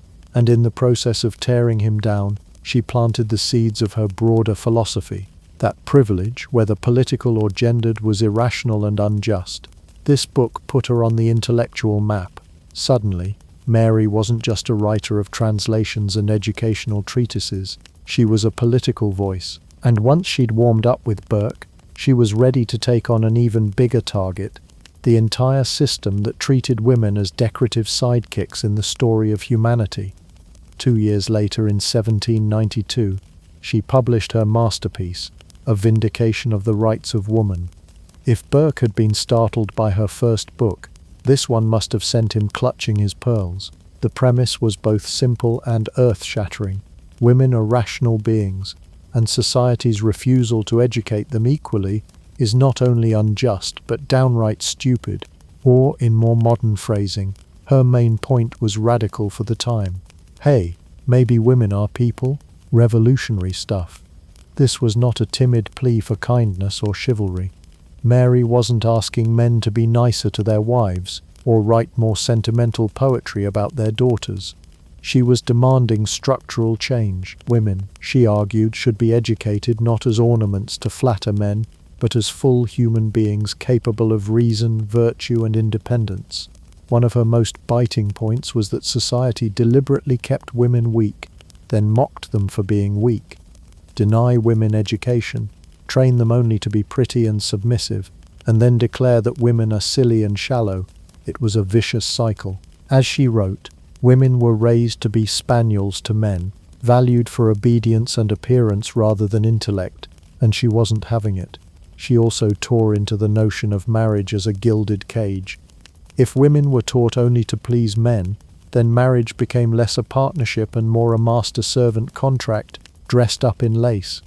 Instead, she envisioned marriage between equals, two rational beings sharing life as companions. It was the 18th century equivalent of suggesting, maybe your wife is more than just your live-in cook, nanny, and unpaid therapist. Perhaps most revolutionary of all, she linked women's oppression to broader political injustice. Denying women education and rights wasn't just unfair to women, it made society weaker. How could a nation flourish if half its citizens were deliberately kept ignorant? To Mary, empowering women wasn't a niche issue. It was essential to building a rational, just society. The reaction? Predictably, men in powdered wigs lost their minds. Critics dismissed her as unfeminine, scandalous, or delusional. Some ridiculed her ideas as laughable, others feared them as dangerous. But make no mistake, her words were out there, and they couldn't be unsaid. She had taken the Enlightenment's grand ideals of liberty and equality, and pointed out the glaring hypocrisy: liberty for men, subjugation for women. And she didn't just argue in dry logic. She wrote with fire. She scolded, mocked, and demanded, making it impossible to skim her book without feeling either inspired or personally attacked. She didn't just drop the mic, she invented the feminist mic and slammed it on the table. A Vindication of the Rights of Woman was one of the first works to articulate a coherent philosophical foundation for women's equality. It wasn't perfect. Mary was still shaped by the limitations of her time, and some of her views wouldn't match modern feminism, but it was revolutionary. It gave later generations of women a vocabulary, a rallying cry, a starting point. Mary Wollstonecraft had done the unthinkable. She had stood up in the middle of the Enlightenment, a world dominated by male voices, and declared that half of humanity was missing from the conversation. She didn't ask permission. She didn't apologize. She simply wrote, loudly, and dared the world to disagree. And the world did disagree, vehemently. But her book was out there, printed, read, and remembered. The genie was out of the bottle, and no amount of pearl clutching could stuff it back in. Mary Wollstonecraft had never been the type to sit quietly at home while history unfolded elsewhere. So when the French Revolution ignited in 1789, complete with guillotines, pamphlets, and powdered wigs being tossed into the political bonfire, Mary didn't just read about it from London. She packed her courage, and presumably a very thick cloak, and sailed across the Channel to Paris. If the Enlightenment in London was an intellectual feast, revolutionary France was the banquet where the dishes occasionally exploded. At first, Paris was thrilling. The old aristocracy was being dismantled, liberty and equality were shouted in the streets, and every café seemed to host arguments loud enough to wake Voltaire's ghost. For Mary, this was a chance to witness human history rebooting itself. The revolution promised exactly what she wanted: the possibility of a society that actually treated men and women as rational beings. Unfortunately, as with most revolutions, the speeches were inspiring while the execution, pun fully intended, was a bit more chaotic. While heads literally rolled in the Place de la Révolution, Mary was trying to figure out her own personal rebellion: love. Enter Gilbert Imlay, an American adventurer with enough charm to pass as a revolutionary hero, and enough red flags to decorate an entire Jacobin rally. He was handsome, free-spirited, and had the kind of confidence that made women swoon and creditors nervous. To Mary, he seemed like the perfect partner to match the drama of Paris. Spoiler, he wasn't. Falling in love with Imlay was like downloading shady software. You regret it, but the damage is already done. Mary, who had spent her life fighting against dependency, suddenly found herself tethered to a man who was unreliable at best and catastrophically selfish at worst. But in the feverish atmosphere of revolutionary France, reason often took a backseat to passion, and Mary, despite her sharp intellect, was still human enough to mistake reckless charm for genuine love. Their relationship quickly turned messy. Imlay's devotion was about as consistent as the French political system of the 1790s, which is to say, it shifted every few months and occasionally collapsed altogether. Mary, however, threw herself into the relationship with the same intensity she gave to her writing. When she discovered she was pregnant, she didn't panic. Instead, she made perhaps the most radical decision of her life, to embrace motherhood outside of marriage. In 1794, Mary gave birth to her daughter Fanny Imlay. For 18th century Britain, this was scandalous. Having a child out of wedlock was like announcing to society, "Yes, I reject not only your politics, but also your entire moral playbook." But Mary was unapologetic. She believed that love, not rigid ceremony, should define a family. Of course, the reality of raising a child with a man who considered commitment optional was less romantic. Imlay drifted in and out of her life like a badly written character who couldn't decide whether he belonged in the story at all. Meanwhile, the revolution outside was spiraling. By the time Mary was writing letters about her heartbreak, Robespierre was busy perfecting the fine art of paranoia. The reign of terror meant that simply having the wrong friends could land you in prison, or worse, a front row seat at your own beheading. Mary managed to survive, partly through sheer resilience, and partly because she had the sense to avoid making enemies who could sharpen axes. Still, the optimism that had drawn her to France was replaced with grim survival. Her personal letters from this period read less like cheerful travel diaries and more like early drafts of a tragic novel. She confessed her despair over Imlay's neglect, her loneliness as a foreigner in a collapsing country, and her fears for her daughter's future. Mary, who had built her career by arguing that women deserved respect, now found herself pleading for scraps of attention from a man who treated fidelity as an optional hobby. Eventually, Imlay abandoned her outright. The emotional wreckage nearly destroyed her, twice in fact. Mary attempted to end her own life, episodes that revealed just how deeply she felt betrayal and loneliness. And yet, even in despair, her resilience showed through, each time she survived. It was as though the same stubborn fire that fueled her writings refused to let her extinguish herself entirely. In the end, her time in France gave her more than heartbreak and revolutionary chaos. It gave her Fanny, a daughter she adored, and a deeper understanding of how personal struggles mirrored the larger political upheavals she had witnessed. Just as France was trying and failing spectacularly to reconcile liberty with order, Mary was wrestling with her own contradictions: independence versus love, reason versus passion, ideals versus reality. She believed in the revolution's ideals of liberty and equality, except apparently for her love life, where she got chaos instead. When Mary finally returned to England in 1795, she carried with her not just a child and a broken heart, but also the lived experience of someone who had seen both the promise and the peril of revolutionary ideals. Her faith in human potential was shaken, but not destroyed. The next phase of her life would show that Mary Wollstonecraft was far too resilient to be defined by one disastrous romance, or even an entire revolution gone off the rails. Because while France had guillotines, Mary had her pen, and history would prove that hers was the sharper blade. By the late 1790s, Mary Wollstonecraft had accomplished what few women of her age even dared to imagine. She had written books that were being discussed in the same breath as Rousseau, Burke and Paine. She had travelled across Europe, lived in revolutionary France, and loved boldly on her own terms. But the same qualities that made her remarkable also made her a convenient target. To the polite society of London, she wasn't a groundbreaking philosopher. She was scandal wrapped in a petticoat. Why? Because Mary refused to play by the rules. In an era when women were expected to live quietly, marry respectably, and fade gracefully into the background, she did the opposite. She loved without marriage, bore a child out of wedlock, and dared to speak about women as rational beings. To her critics, this wasn't simply bad behavior, it was practically a declaration of war on the social order.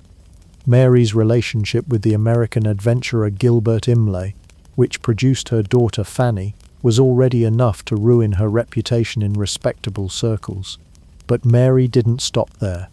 After their split, she refused to return quietly to domestic obscurity. Instead, she kept writing, kept thinking, and kept pushing the boundaries of what women could do. The reaction? Imagine a room full of powdered wigs gasping in unison. Even among progressives there were limits. Men could publish radical pamphlets about liberty, while also keeping mistresses, gambling fortunes, and drinking themselves into early graves. But Mary's independence, unforgivable. One critic snarled that she was a hyena in petticoats, which sounds less like an insult and more like a heavy metal album cover, but the insult stuck, and it reveals just how threatening she was to a patriarchal society. She wasn't merely wrong, she was dangerous, something untamed and wild that needed to be silenced. Her ideas about women's rights had already set off alarms, but her personal life gave her enemies the perfect excuse to dismiss her entirely. To the public, her unconventional love life was proof that her philosophy was immoral. Victorian moralists in the decades to come would look back on her and clutch their pearls so hard you could hear them cracking across England. It's a striking example of how women thinkers were policed not only for what they wrote, but for how they lived. For Rousseau, contradictions between his philosophy and his personal life, say abandoning his children, were treated as unfortunate footnotes. For Mary, her choices were treated as evidence that her entire body of work was corrupt. Society didn't just criticize her, they performed character assassination with gleeful precision. But here's the remarkable part. Mary kept writing anyway. Despite being mocked, shamed, and reduced to scandalous gossip, she continued to produce works that carried intellectual weight. She traveled to Scandinavia and turned her journey into letters written in Sweden, Norway, and Denmark, a book that blended travel writing with deep reflections on politics, philosophy, and the human condition. Readers were stunned, not because she was eloquent, they already knew that, but because she refused to retreat. Her pen became her lifeline. She poured into her writing the pain, joy, and struggle of trying to live authentically in a world that wanted her silenced. Each sentence was a reminder that women's voices mattered, not in some distant utopian future, but right then in her own lifetime. Of course, her critics weren't swayed. They doubled down, sneering at her as immoral, unfit, and unfeminine. Society called her dangerous, which, to be fair, is what you call anyone who suggests women can read without exploding. Here's the irony. The louder the critics screamed, the clearer it became that they were afraid she might actually be right. If her arguments were so absurd, why waste so much ink mocking her? The endless attacks weren't just about Mary, they were about controlling the idea of what women could be. Because if Mary Wollstonecraft, scandalous and unapologetic, could think and write on the same level as the great men of her age, then the fragile architecture of patriarchy started to wobble. Her very existence was proof that women were more than ornaments. During her lifetime, Mary never achieved widespread respect. Her boldness ensured she would always be controversial, but among a small circle of thinkers, she remained admired and taken seriously. Joseph Johnson, her loyal publisher, continued to stand by her. Intellectual radicals in London still read her works, and quietly, young women who stumbled across her writing felt the spark of something revolutionary. Mary knew she was unlikely to see the fruits of her labor. She once wrote that she expected misrepresentation, but hoped her ideas would survive. She was right on both counts. She endured ridicule, but her works refused to vanish. Her reputation in her own century was less that of a respected philosopher, and more that of a notorious cautionary tale. But to those willing to look past the gossip, she was something far more important, proof that women could and did contribute to the great debates of their age. Mary Wollstonecraft was never allowed to fit neatly into her society's categories. She was too radical for conservatives, too unruly for moderates, and too unconventional for those who wanted tidy heroines. But that's precisely why she mattered. History doesn't remember her critics. It remembers the hyena in petticoats who roared back with her pen. Mary Wollstonecraft's life was not a quiet one, and fittingly, neither was her death. In 1797, after years of defying every social expectation she could find, she faced the one battle no amount of intellect or radicalism could conquer: childbirth. At just 38 years old, she gave birth to her second daughter, Mary Shelley, who would later take a lightning bolt to literature with Frankenstein. Sadly, Wollstonecraft herself did not survive long enough to see her daughter grow.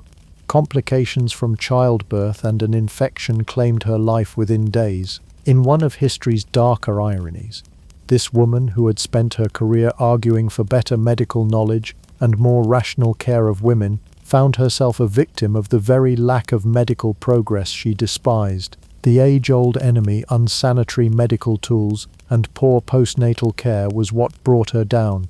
If germs could laugh, they did. Her death might have closed her chapter on Earth, but it opened a strange and messy sequel. Her widower, philosopher William Godwin, loved her deeply, but made one colossal mistake. He decided to write a biography of her life. On paper, this sounds touching, a man honoring his late wife. In practice, it was a public relations catastrophe. Godwin, being a committed truth-teller and enemy of hypocrisy, thought the world would admire Wollstonecraft even more if it knew everything. And by everything, he meant everything. He told the world about her love affairs, her illegitimate child, her suicide attempts, and all the messy, vulnerable parts of her life that polite society usually swept under the rug. In today's terms, this would be the equivalent of dropping your spouse's entire private diary onto Twitter with the caption, "Transparency matters." Predictably, polite society reacted not with admiration, but with scandalized shrieking. To them, Wollstonecraft's brilliant works on women's rights and equality could now be dismissed as the ravings of a scandalous woman who couldn't even keep her love life tidy. Critics seized on her personal history with glee, as though her death had handed them the final rebuttal they could never write themselves. Victorian moralists in particular treated her as a cautionary tale, clutching their pearls so hard you could practically hear them cracking across England. But here's the twist. While her reputation nosedived in the short term, the ideas she left behind refused to die. Her vindication of the rights of woman survived every smear, every whisper, and every pearl clutch. The very fact that society had to work so hard to discredit her was proof she had struck a nerve. If she were truly irrelevant, no one would have bothered. Her daughter, Mary Shelley, grew up in the shadow of that legacy. Raised among radical thinkers, Mary would pen Frankenstein, a story about creation, power, and responsibility. And whether she intended it or not, the novel can be read as a daughter's dialogue with her mother's ideals. What happens when knowledge and freedom are mishandled? What do we owe to those we bring into the world? Wollstonecraft might not have survived to ask those questions of her daughter, but the intellectual DNA was clear. As one witty observer later put it, she died young, but her daughter went on to invent modern sci-fi, so clearly radical thinking ran in the family. Over time, Wollstonecraft's reputation was rehabilitated. The suffragettes of the 19th and early 20th centuries rediscovered her, reading her works like holy scripture. Later feminists hailed her as the grandmother of their movement, and by the 20th century the scandal of her personal life had mostly faded, replaced by admiration for her intellectual courage. Even now, her words about education, equality, and rational independence resonate in a world still debating those very issues. Looking back, the real scandal wasn't her choices, it was society's determination to punish her for them. She lived unmarried with a man, had children outside of wedlock, and still dared to argue that women were rational beings deserving of rights. Society called her dangerous, which, to be fair, is what you call anyone who suggests women can read without exploding. Her afterlife in history is proof of a simple truth. You can smear a reputation, but you can't kill an idea. Wollstonecraft's ideas outlived her enemies, her critics, and even the centuries of silence that followed. Today she stands as one of the first voices to say loudly what so many women had thought quietly. Equality is not a luxury, it's a necessity. Mary Wollstonecraft was the kind of person history books whisper about, because saying it too loudly might give women ideas. And as it turns out, she was right. The whisper eventually became a roar. Imagine if social media and reality television all collided in the 1660s. Out of that wreckage, you'd get Samuel Pepys. He wasn't a king, a general, or a revolutionary philosopher. He was, in fact, a naval administrator. an ambitious middle-class man who knew the value of both hard work and a juicy bit of gossip. And thanks to him we have one of the most vivid windows into Restoration England. A diary so honest it reads like a mashup between political insider reports and the confessions of someone who should really have used an anonymous account. Pepys was born in 1633, the son of a tailor and a butcher's daughter. Hardly aristocracy material. In an England obsessed with rank and bloodlines, he was nobody special. Yet Pepys had ambition thicker than the London fog. He studied at Cambridge, landed a job in government, and by his late 20s was already climbing the civil service ladder, eventually becoming Chief Secretary to the Admiralty. That meant dealing with ships, sailors, and the constant headache of naval bureaucracy. But while Pepys was busy making sure Britain's warships had anchors, ropes, and enough hardtack to keep crews alive, he was also scribbling down the minutiae of his daily life in a coded shorthand that no one else could easily read. Why keep a diary in 1660? Pepys began his on January 1st, 1660, as a private experiment. Perhaps he meant it as a way to keep track of his thoughts and professional dealings. Perhaps it was just another ambitious project for a man who liked documenting things, including his digestion and romantic escapades, which he did in surprisingly graphic detail. Whatever the motive, Pepys never intended for anyone else to read it. That's part of why it's so scandalously good. There's no self-censorship, no polishing for the public eye. When Pepys admired a woman's legs, cursed his boss, or drank a bit too much sack, a kind of fortified wine, he wrote it down. He couldn't resist turning the diary into a confessional booth, where the priest was also the sinner, and oh, what a confessor he was. Pepys had an unfiltered voice that feels startlingly modern. He wrote about his professional frustrations, like when sailors weren't paid, or when royal officials bungled decisions, as well as his private pleasures, ranging from theatre performances to music to the occasional ill-advised flirtation. He was nosy about everything. Who was sleeping with whom, who was cheating the government, and whether he himself looked impressive in a new coat. In other words, Pepys might have been history's first oversharer. If the 17th century had Instagram, you can bet Samuel would have posted grainy candlelit selfies, captioned with something like, "At the playhouse tonight, saw a lady most fair, alas my wife beside me." His honesty extended to matters most diarists would have discreetly ignored. He wrote about his marriage, often turbulent, as he alternated between doting on his wife Elizabeth and sneaking off to canoodle with maids or actresses. He wrote about his bodily functions, illnesses, and even surgeries. He had a kidney stone removed in 1658, a terrifyingly invasive operation he celebrated every year like it was his personal Independence Day. He recorded his fears, like his constant worry about going blind, alongside his joys, like hearing a good song or eating a fine dinner. For Pepys, the daily hum of life was as worthy of chronicling as royal decrees or military campaigns. That's what makes him such an accidental historian. Pepys wasn't trying to shape posterity's understanding of his age. He wasn't writing for us. He was writing for himself, and yet in doing so, he produced an invaluable record of the Restoration period.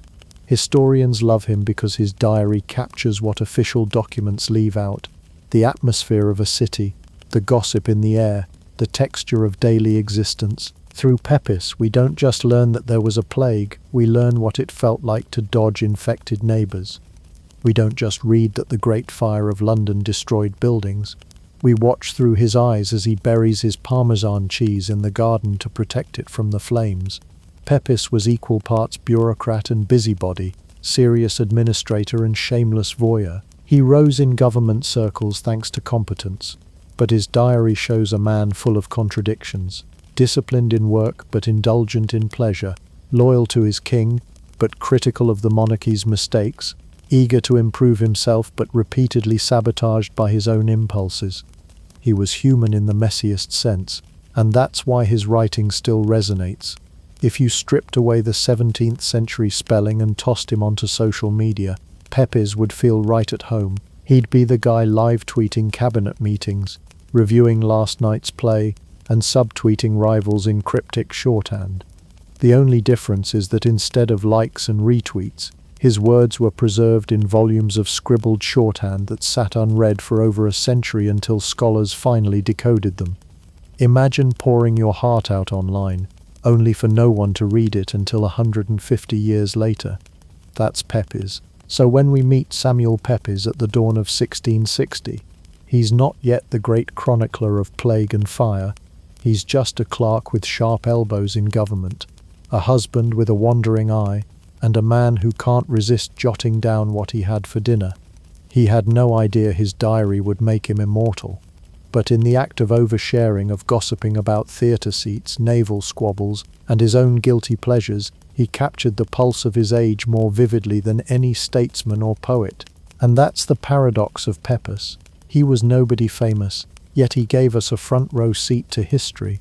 He was an accidental historian, armed not with grand theories but with curiosity, wit, and an unembarrassed love of details. In other words, Samuel Pepys was the nosy neighbour of the 17th century, only his neighbourhood was all of London. When Samuel Pepys opened his diary in 1660, he unknowingly began crafting one of the most vivid snapshots of London life that history has ever been gifted. To read his entries is to wander through the back streets of Restoration London, ducking through taverns, peeking into theatres, and occasionally tripping over the chamber pot that someone had just emptied out of a window. The city he captured was not the shiny postcard capital we imagine today, but a place alive with smells, scandals, and sounds that would make even the most adventurous tourist consider turning back at the city gates. Let's start with the most unavoidable detail, the stench. London, in the 1660s, was a city where sanitation existed more as an idea than a practice. Human waste, animal offal, and the occasional unfortunate fishmonger's discard all mingled together in the open gutters. Pepys never shied away from writing about it, matter-of-factly noting how foul the Thames could be, or how unbearable the air seemed in certain alleys. For him, this wasn't exotic or remarkable, it was just daily reality. Imagine a city where stepping outside could be both a stroll and a gamble for your nostrils. And yet the people lived, worked, and thrived in the middle of this fragrant chaos. Bakers baked, brewers brewed, and butchers hacked away at carcasses that would later contribute to both dinner and dysentery. Pepys described these details without romanticizing them. If you wanted to know what London smelled like at breakfast time, smoke from peat fires, horse dung steaming on the cobbles, fish sizzling in oil, he would happily set the scene. London at this time was home to around 500,000 souls, crammed into narrow medieval streets that hadn't been designed for anything more than horse traffic and the occasional cart. By Pepys's day, the population was swelling with merchants, apprentices, labourers, and fortune seekers. The result was a city buzzing with energy, opportunity, and more than a little chaos. Pepys gives us glimpses into these people, the raucous apprentices who were always up to mischief, the chatter of tavern keepers spreading gossip faster than a carrier pigeon, and the fashionable ladies parading about in bodices that threatened to defy gravity. London was a place where one could spot a ragged beggar, a wealthy merchant, and a foppish nobleman in the same square, an accidental theatre of social mixing, and Pepys was sitting in the front row with his pen ready. Pepys loved his meals, and thankfully for us, he recorded them with enthusiasm. He wrote about everything from oysters slurped down by the dozen to lavish feasts of venison and pigeon pie. He even mentioned trying new foods like a certain Parmesan cheese he tasted, which felt exotic enough to be worth noting. These diary entries give us not just the menus of Restoration London, but also a sense of how food was tied to class and occasion. Ordinary Londoners might be making do with bread, cheese, and ale, while the upwardly mobile Pepys relished any chance at dining well. Taverns were hotspots not just for meals but for politics, gossip, and theatrical debates. Pepys captures it all, proving that even in the 1660s, people knew that the best way to learn what was happening in town was to share a pint and eavesdrop. One of Pepys's great amusements, and ours in hindsight, was fashion. This was the era of Restoration extravagance, when men's clothing was nearly as flamboyant as women's. Pepys described wigs that could house small animals, lace collars that seemed wider than the shoulders they rested upon, and bright silks that made every stroll through London look like a parade. He himself was not immune. Pepys, ever mindful of his own rising status, invested in fine clothes and wrote about them proudly. He even recorded the small dramas of ordering, fitting, and showing off his outfits. These details remind us that vanity is timeless. Restoration London was a place where people spent enormous amounts of money to look like they had even more money, and Pepys was both participant and amused observer. Perhaps no aspect of London life captivated Pepys more than the theatre. He went to plays constantly, noting who acted well, who botched their lines, and even who sat where in the audience. Theatre in the 1660s was a scandalous, lively affair. It was the first time women were allowed to perform on stage, and Pepys was particularly fascinated by these actresses, sometimes reviewing their talent, other times, unsurprisingly, commenting on their looks. The plays themselves were full of bawdy jokes, political satire, and flashy costumes. To Pepys, they were more than entertainment. They were a reflection of the city's shifting morals and values after the long Puritan years. His diary, in turn, became the Rotten Tomatoes of Restoration London, filled with blunt reviews that spared no playwright. If the theatre gave Pepys his public entertainment, the Navy Office gave him his private soap opera. He was deeply involved in the administration of the Royal Navy, and his diary spills with details about promotions, rivalries, and the endless jockeying for influence. Reading it today is like scrolling through an early modern LinkedIn feed with just a bit more swearing. Pepys captured not just his own ambition but the way gossip fueled the city. Rumours about the king's mistresses, complaints about the price of goods, whispers of corruption, it all made it into his entries. London wasn't just a city of brick and timber, it was a living conversation, and Pepys had his ear tuned to every word. When people today talk about journaling through hard times, they usually mean breakups or work stress. Samuel Pepys, on the other hand, journaled his way through one of the deadliest outbreaks in European history, the Great Plague of 1665. His diary became the closest thing we have to a blow-by-blow newsfeed of a city slowly shutting down under a cloud of death. By the mid-1660s, London was already overcrowded, filthy, and practically begging for disease. Narrow lanes crammed with people and animals doubled as sewers, and garbage heaps bred armies of rats and fleas, the real MVPs of plague transmission. When the first whispers of infection began in the spring of 1665, many dismissed it as rumour. Pepys, ever the observer, noted the gossip but didn't panic right away.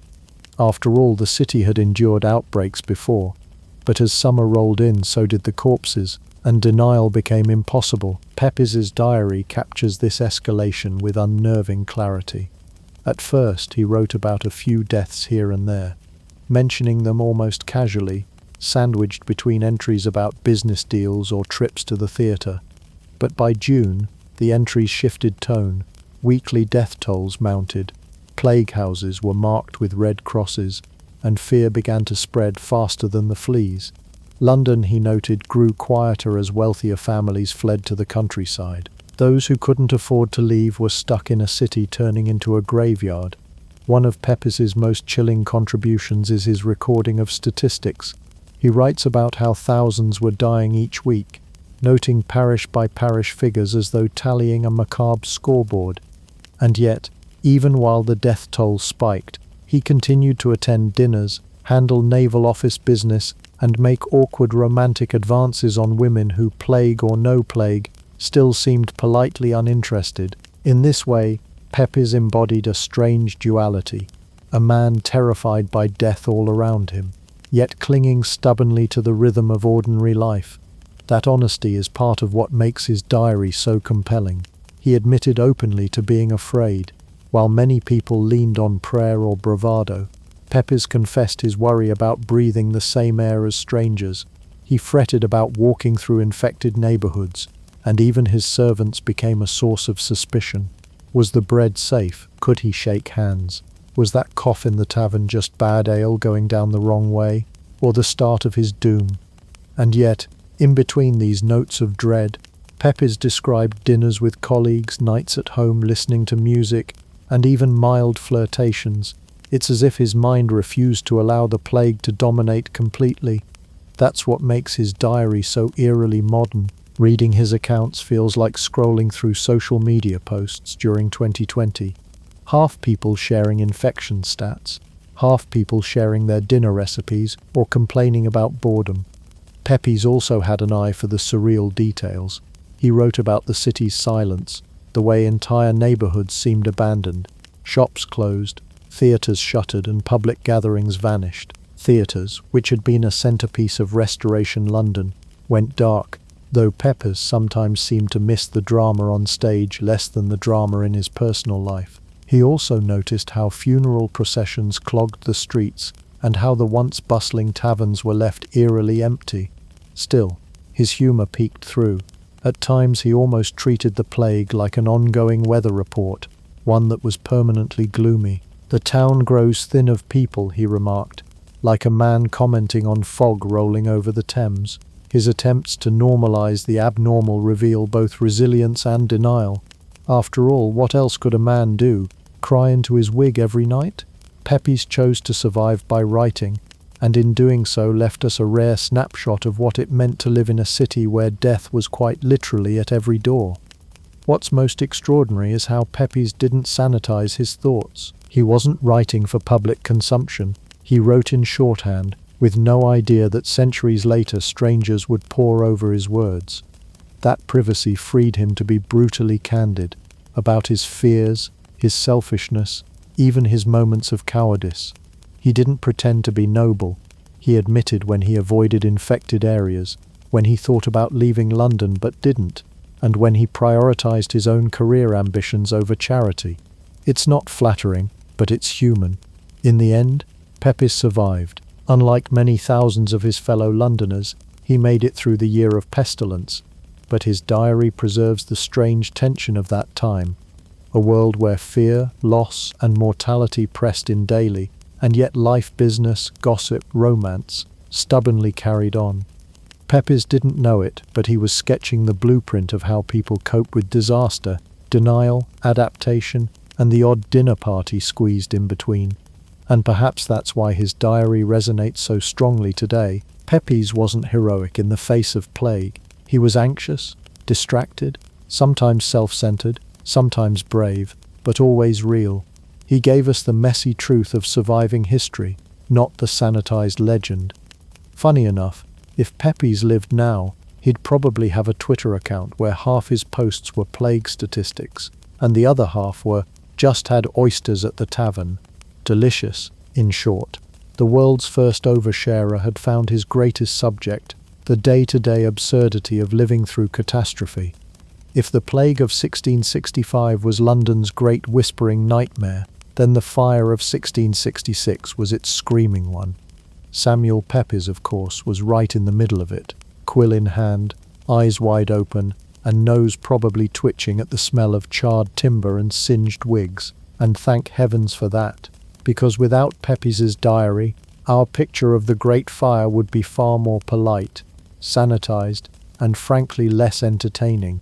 He didn't just tell us that London burned. He told us what people grabbed first when their homes went up in smoke. Spoiler, it wasn't always their children. The fire began, notoriously, in a baker's shop on Pudding Lane. It was September 12, 1666, the kind of dry, windy night that makes insurance agents twitch. London was a city made of timber and thatch, stacked tightly together like a game of Jenga that someone had decided to douse in lamp oil.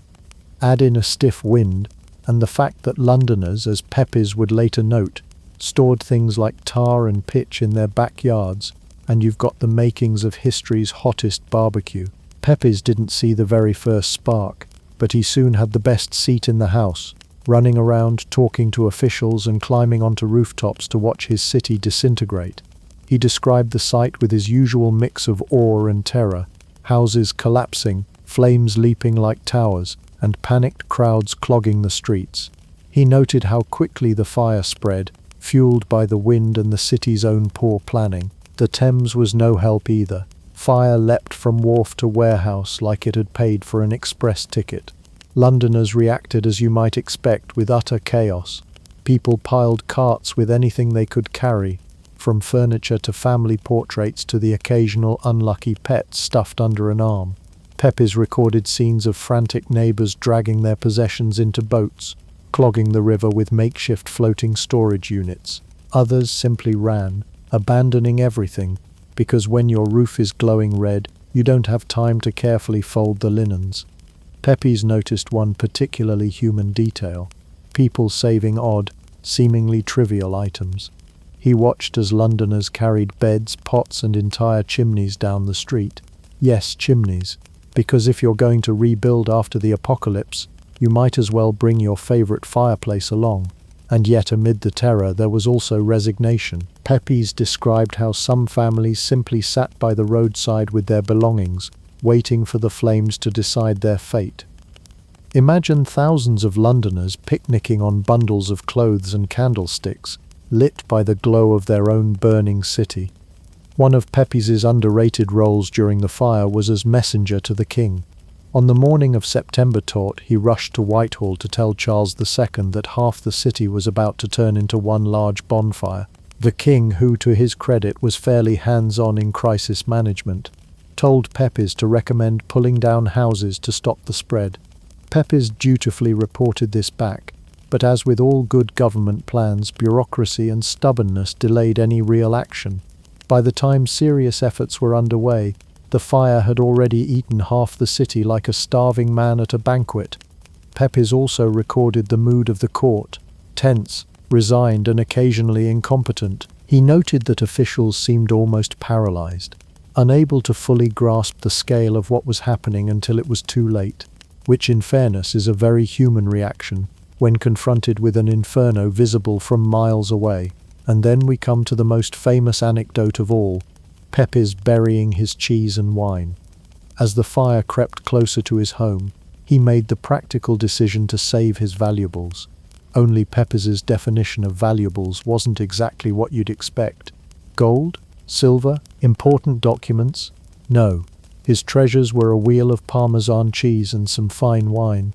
He buried them in his garden like a squirrel hiding nuts for winter. It's a moment both ridiculous and revealing. For Pepys, food and drink weren't just luxuries, they were status symbols.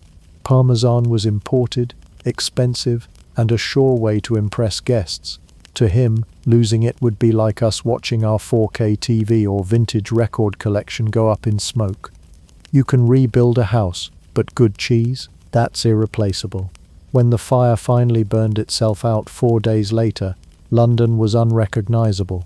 Over 13,000 houses, 87 churches, and countless businesses had been destroyed. The skyline of medieval London was gone in a puff of smoke, well, more like a mountain of smoke. But Pepys survived with his diary intact and his Parmesan safely unearthed. His accounts give us something no official record could: the smell of smoke, the sight of desperate neighbours, the absurdity of what people chose to save. He wasn't writing for history, he was writing for himself, which is why it feels so fresh, so vivid, and often so funny. He wasn't afraid to admit fear, confusion, or his own odd priorities. In Pepys's telling, the Great Fire is more than just a disaster, it's a strangely human comedy of errors. A city fell, but people still bickered, bargained, and buried cheese. And thanks to him, we don't just know that London burned. We know how it felt to watch the flames crawl toward your street, while you're elbow deep in the garden desperately digging a hole for your groceries. If Samuel Pepys's diary had been written today, it would have been immediately flagged as too much information. He wasn't just documenting London's history, he was also documenting his own messy, insecure, morally questionable, and oddly relatable life. While some men in the 1660s were writing serious political treatises, Pepys was scribbling down entries like a man who had just discovered therapy, except his therapist was himself. At his core, Pepys was ambitious and self-aware, but also deeply flawed. He was the sort of man who could navigate the corridors of power one moment and then record with painful honesty how he ogled the maid the next. For us modern readers, that honesty is a gift. For Pepys himself, it might have been a problem if anyone had actually read his diary during his lifetime.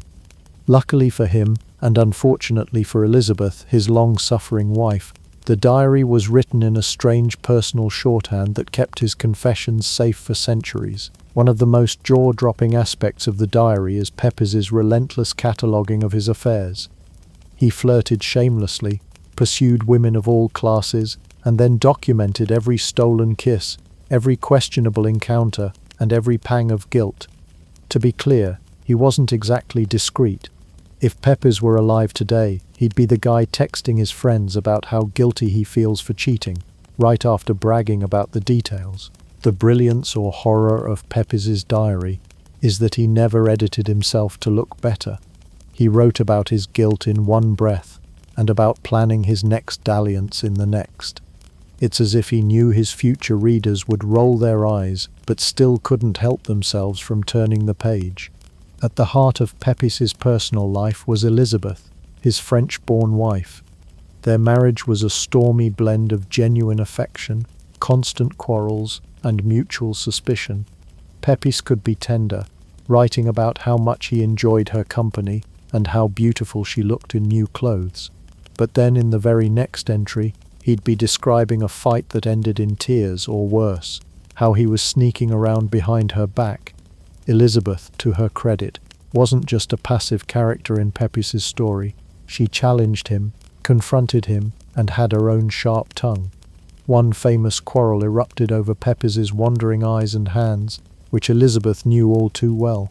Their fights were not genteel disagreements, but fiery clashes, the kind that leave you wondering how this marriage survived as long as it did. Yet, despite the betrayals, they also shared moments of partnership, dinners together, joint household decisions, and mutual social climbing. They were, in a way, a Restoration-era power couple, complete with dysfunction. Beyond his affairs, Pepys's diary reveals an obsessive personality. He was constantly worried about his health, his career, his money, and his reputation. One day he would be writing about his great success at the office. The next, he'd spiral into anxiety about losing everything. His self-doubt often bled into self-criticism, which makes him oddly relatable. Reading Pepys feels like scrolling through someone's private notes app, half practical lists, half emotional breakdowns. This obsession extended to his own moral failings. Pepys was deeply aware that many of his actions were wrong. He wrote about praying for forgiveness, vowing to change, and then almost inevitably breaking his own promises. It's the spiritual equivalent of starting a diet every Monday and breaking it by Tuesday afternoon. Perhaps the most fascinating element of Pepys's confessional style is the fact that he wrote much of his diary in shorthand, tachygraphy, a form of coded writing. This wasn't just a practical method to fit more words on a page, it was also a way of keeping secrets. He recorded his sins, desires, and indiscretions in a script most people couldn't easily read. This secrecy allowed Pepys to indulge in complete honesty, detailing things most respectable men would never have admitted to paper: affairs, drunken escapades, moments of lust, embarrassing social blunders. Pepys preserved them all, safely hidden until scholars cracked the code centuries later. In that sense, Pepys was the Restoration era's greatest secret sharer. He didn't intend to be read by us, which is precisely why his diary is so revealing. Unlike polished memoirs designed to make their authors look noble and wise, Pepys's writings are raw, messy, and deeply human. What makes Pepys compelling isn't that he was a saint, it's that he wasn't. He was vain, lustful, insecure, and occasionally cruel, but he was also hard-working, funny, and startlingly candid. His willingness to write down both his triumphs and his sins makes him feel more real than many of his contemporaries. Pepys wasn't a hero in the traditional sense. He wasn't leading armies or writing philosophies to be carved in stone. Instead, he was recording the daily contradictions of being human, the longing to be good, the temptation to be bad, and the endless loop of guilt and resolution. If history is often sanitized, Pepys is the antidote. He was the kind of guy who'd cheat on his wife, immediately regret it, pray for forgiveness, and then without missing a beat, write 3 pages about it in code, and perhaps that's why his diary endures, not as a monument to virtue, but as a mirror held up to the ordinary, messy, hilarious imperfection of life. Samuel Pepys put down his pen in 1669, not because he ran out of gossip or because London finally stopped burning down around him, but because of his eyes. He suffered from what doctors at the time called a weakening of the sight, which was basically 17th century code for "we don't know what's wrong, but stop reading so much, you nerd." His fear of going blind forced him to stop the habit that had carried him through plague, fire, office politics, and romantic chaos, his diary. Pepys's last entries carry a mournful sense of withdrawal, as though he knew he was closing a door not just on his writing, but on an era of his life. For the rest of his career, he remained an influential figure in the Navy, but never again scribbled down his life in such painstaking detail. The remarkable thing is, Pepys never once thought the world would read his words. His diary wasn't meant to be a bestseller or even a family heirloom. He wrote in a private shorthand system, basically a 17th century version of typing in wingdings to keep nosy relatives from peeking. In fact, when the diary was discovered after his death, it had to be painstakingly decoded by later scholars who no doubt felt like they'd stumbled onto the juiciest gossip magazine of 1660s London. Imagine finding a chest full of pages that begin, "Dear Diary, today I flirted with my maid, avoided the plague, and buried my cheese." Scholars must have realized instantly this wasn't just a diary, it was time travel in ink. Pepys's accidental gift to history is that he was ordinary in the best possible way. Sure, he moved in political and naval circles, and he did rub shoulders with Charles II and other notables, but he was still a middle-class man documenting life from the ground up.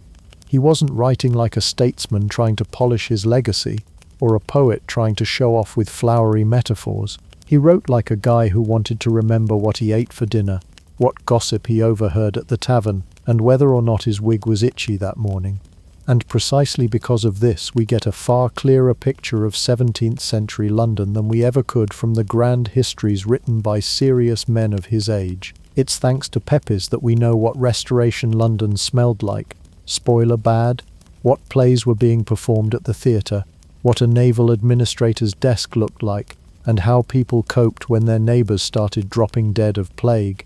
He preserved the texture of daily life, fashions, street scenes, even prices of fish that otherwise would have disappeared into the void. Without Pepys, history would still know about the Great Fire and the plague, but it would read like a sterile report. With him, we know that while London burned, he was saving Parmesan. While plague spread, he was still trying to flirt his way through fear. And make no mistake, his diary did change the way historians understood the 17th century. Before Pepys's words were published, the Restoration was often painted as a story of kings, wars, and acts of parliament. After Pepys, it became a story of people, messy, funny, frightened, lustful, ambitious people. His diary is one of the reasons history classes today don't just talk about monarchs, but also about everyday life. Pepys proved that the personal was historical, that the colour of your stockings, the drink you ordered, and the gossip you spread at a tavern can, centuries later, help reconstruct an entire world. Ironically, Pepys never sought immortality. In his mind, his diary was a private indulgence, perhaps even a vice. Yet today, he is remembered more for this secret habit than for his decades of dedicated naval service. His detailed reports did help build the modern Royal Navy. But if you ask the average history buff who Pepys was, they'll likely reply, "Oh, he's the guy who buried his cheese." Not many people get to be remembered for simultaneously saving civilization's navy and its Parmesan. So what is Pepys's legacy? Glitz, that he turned himself, accidentally, into the most vivid witness of his age.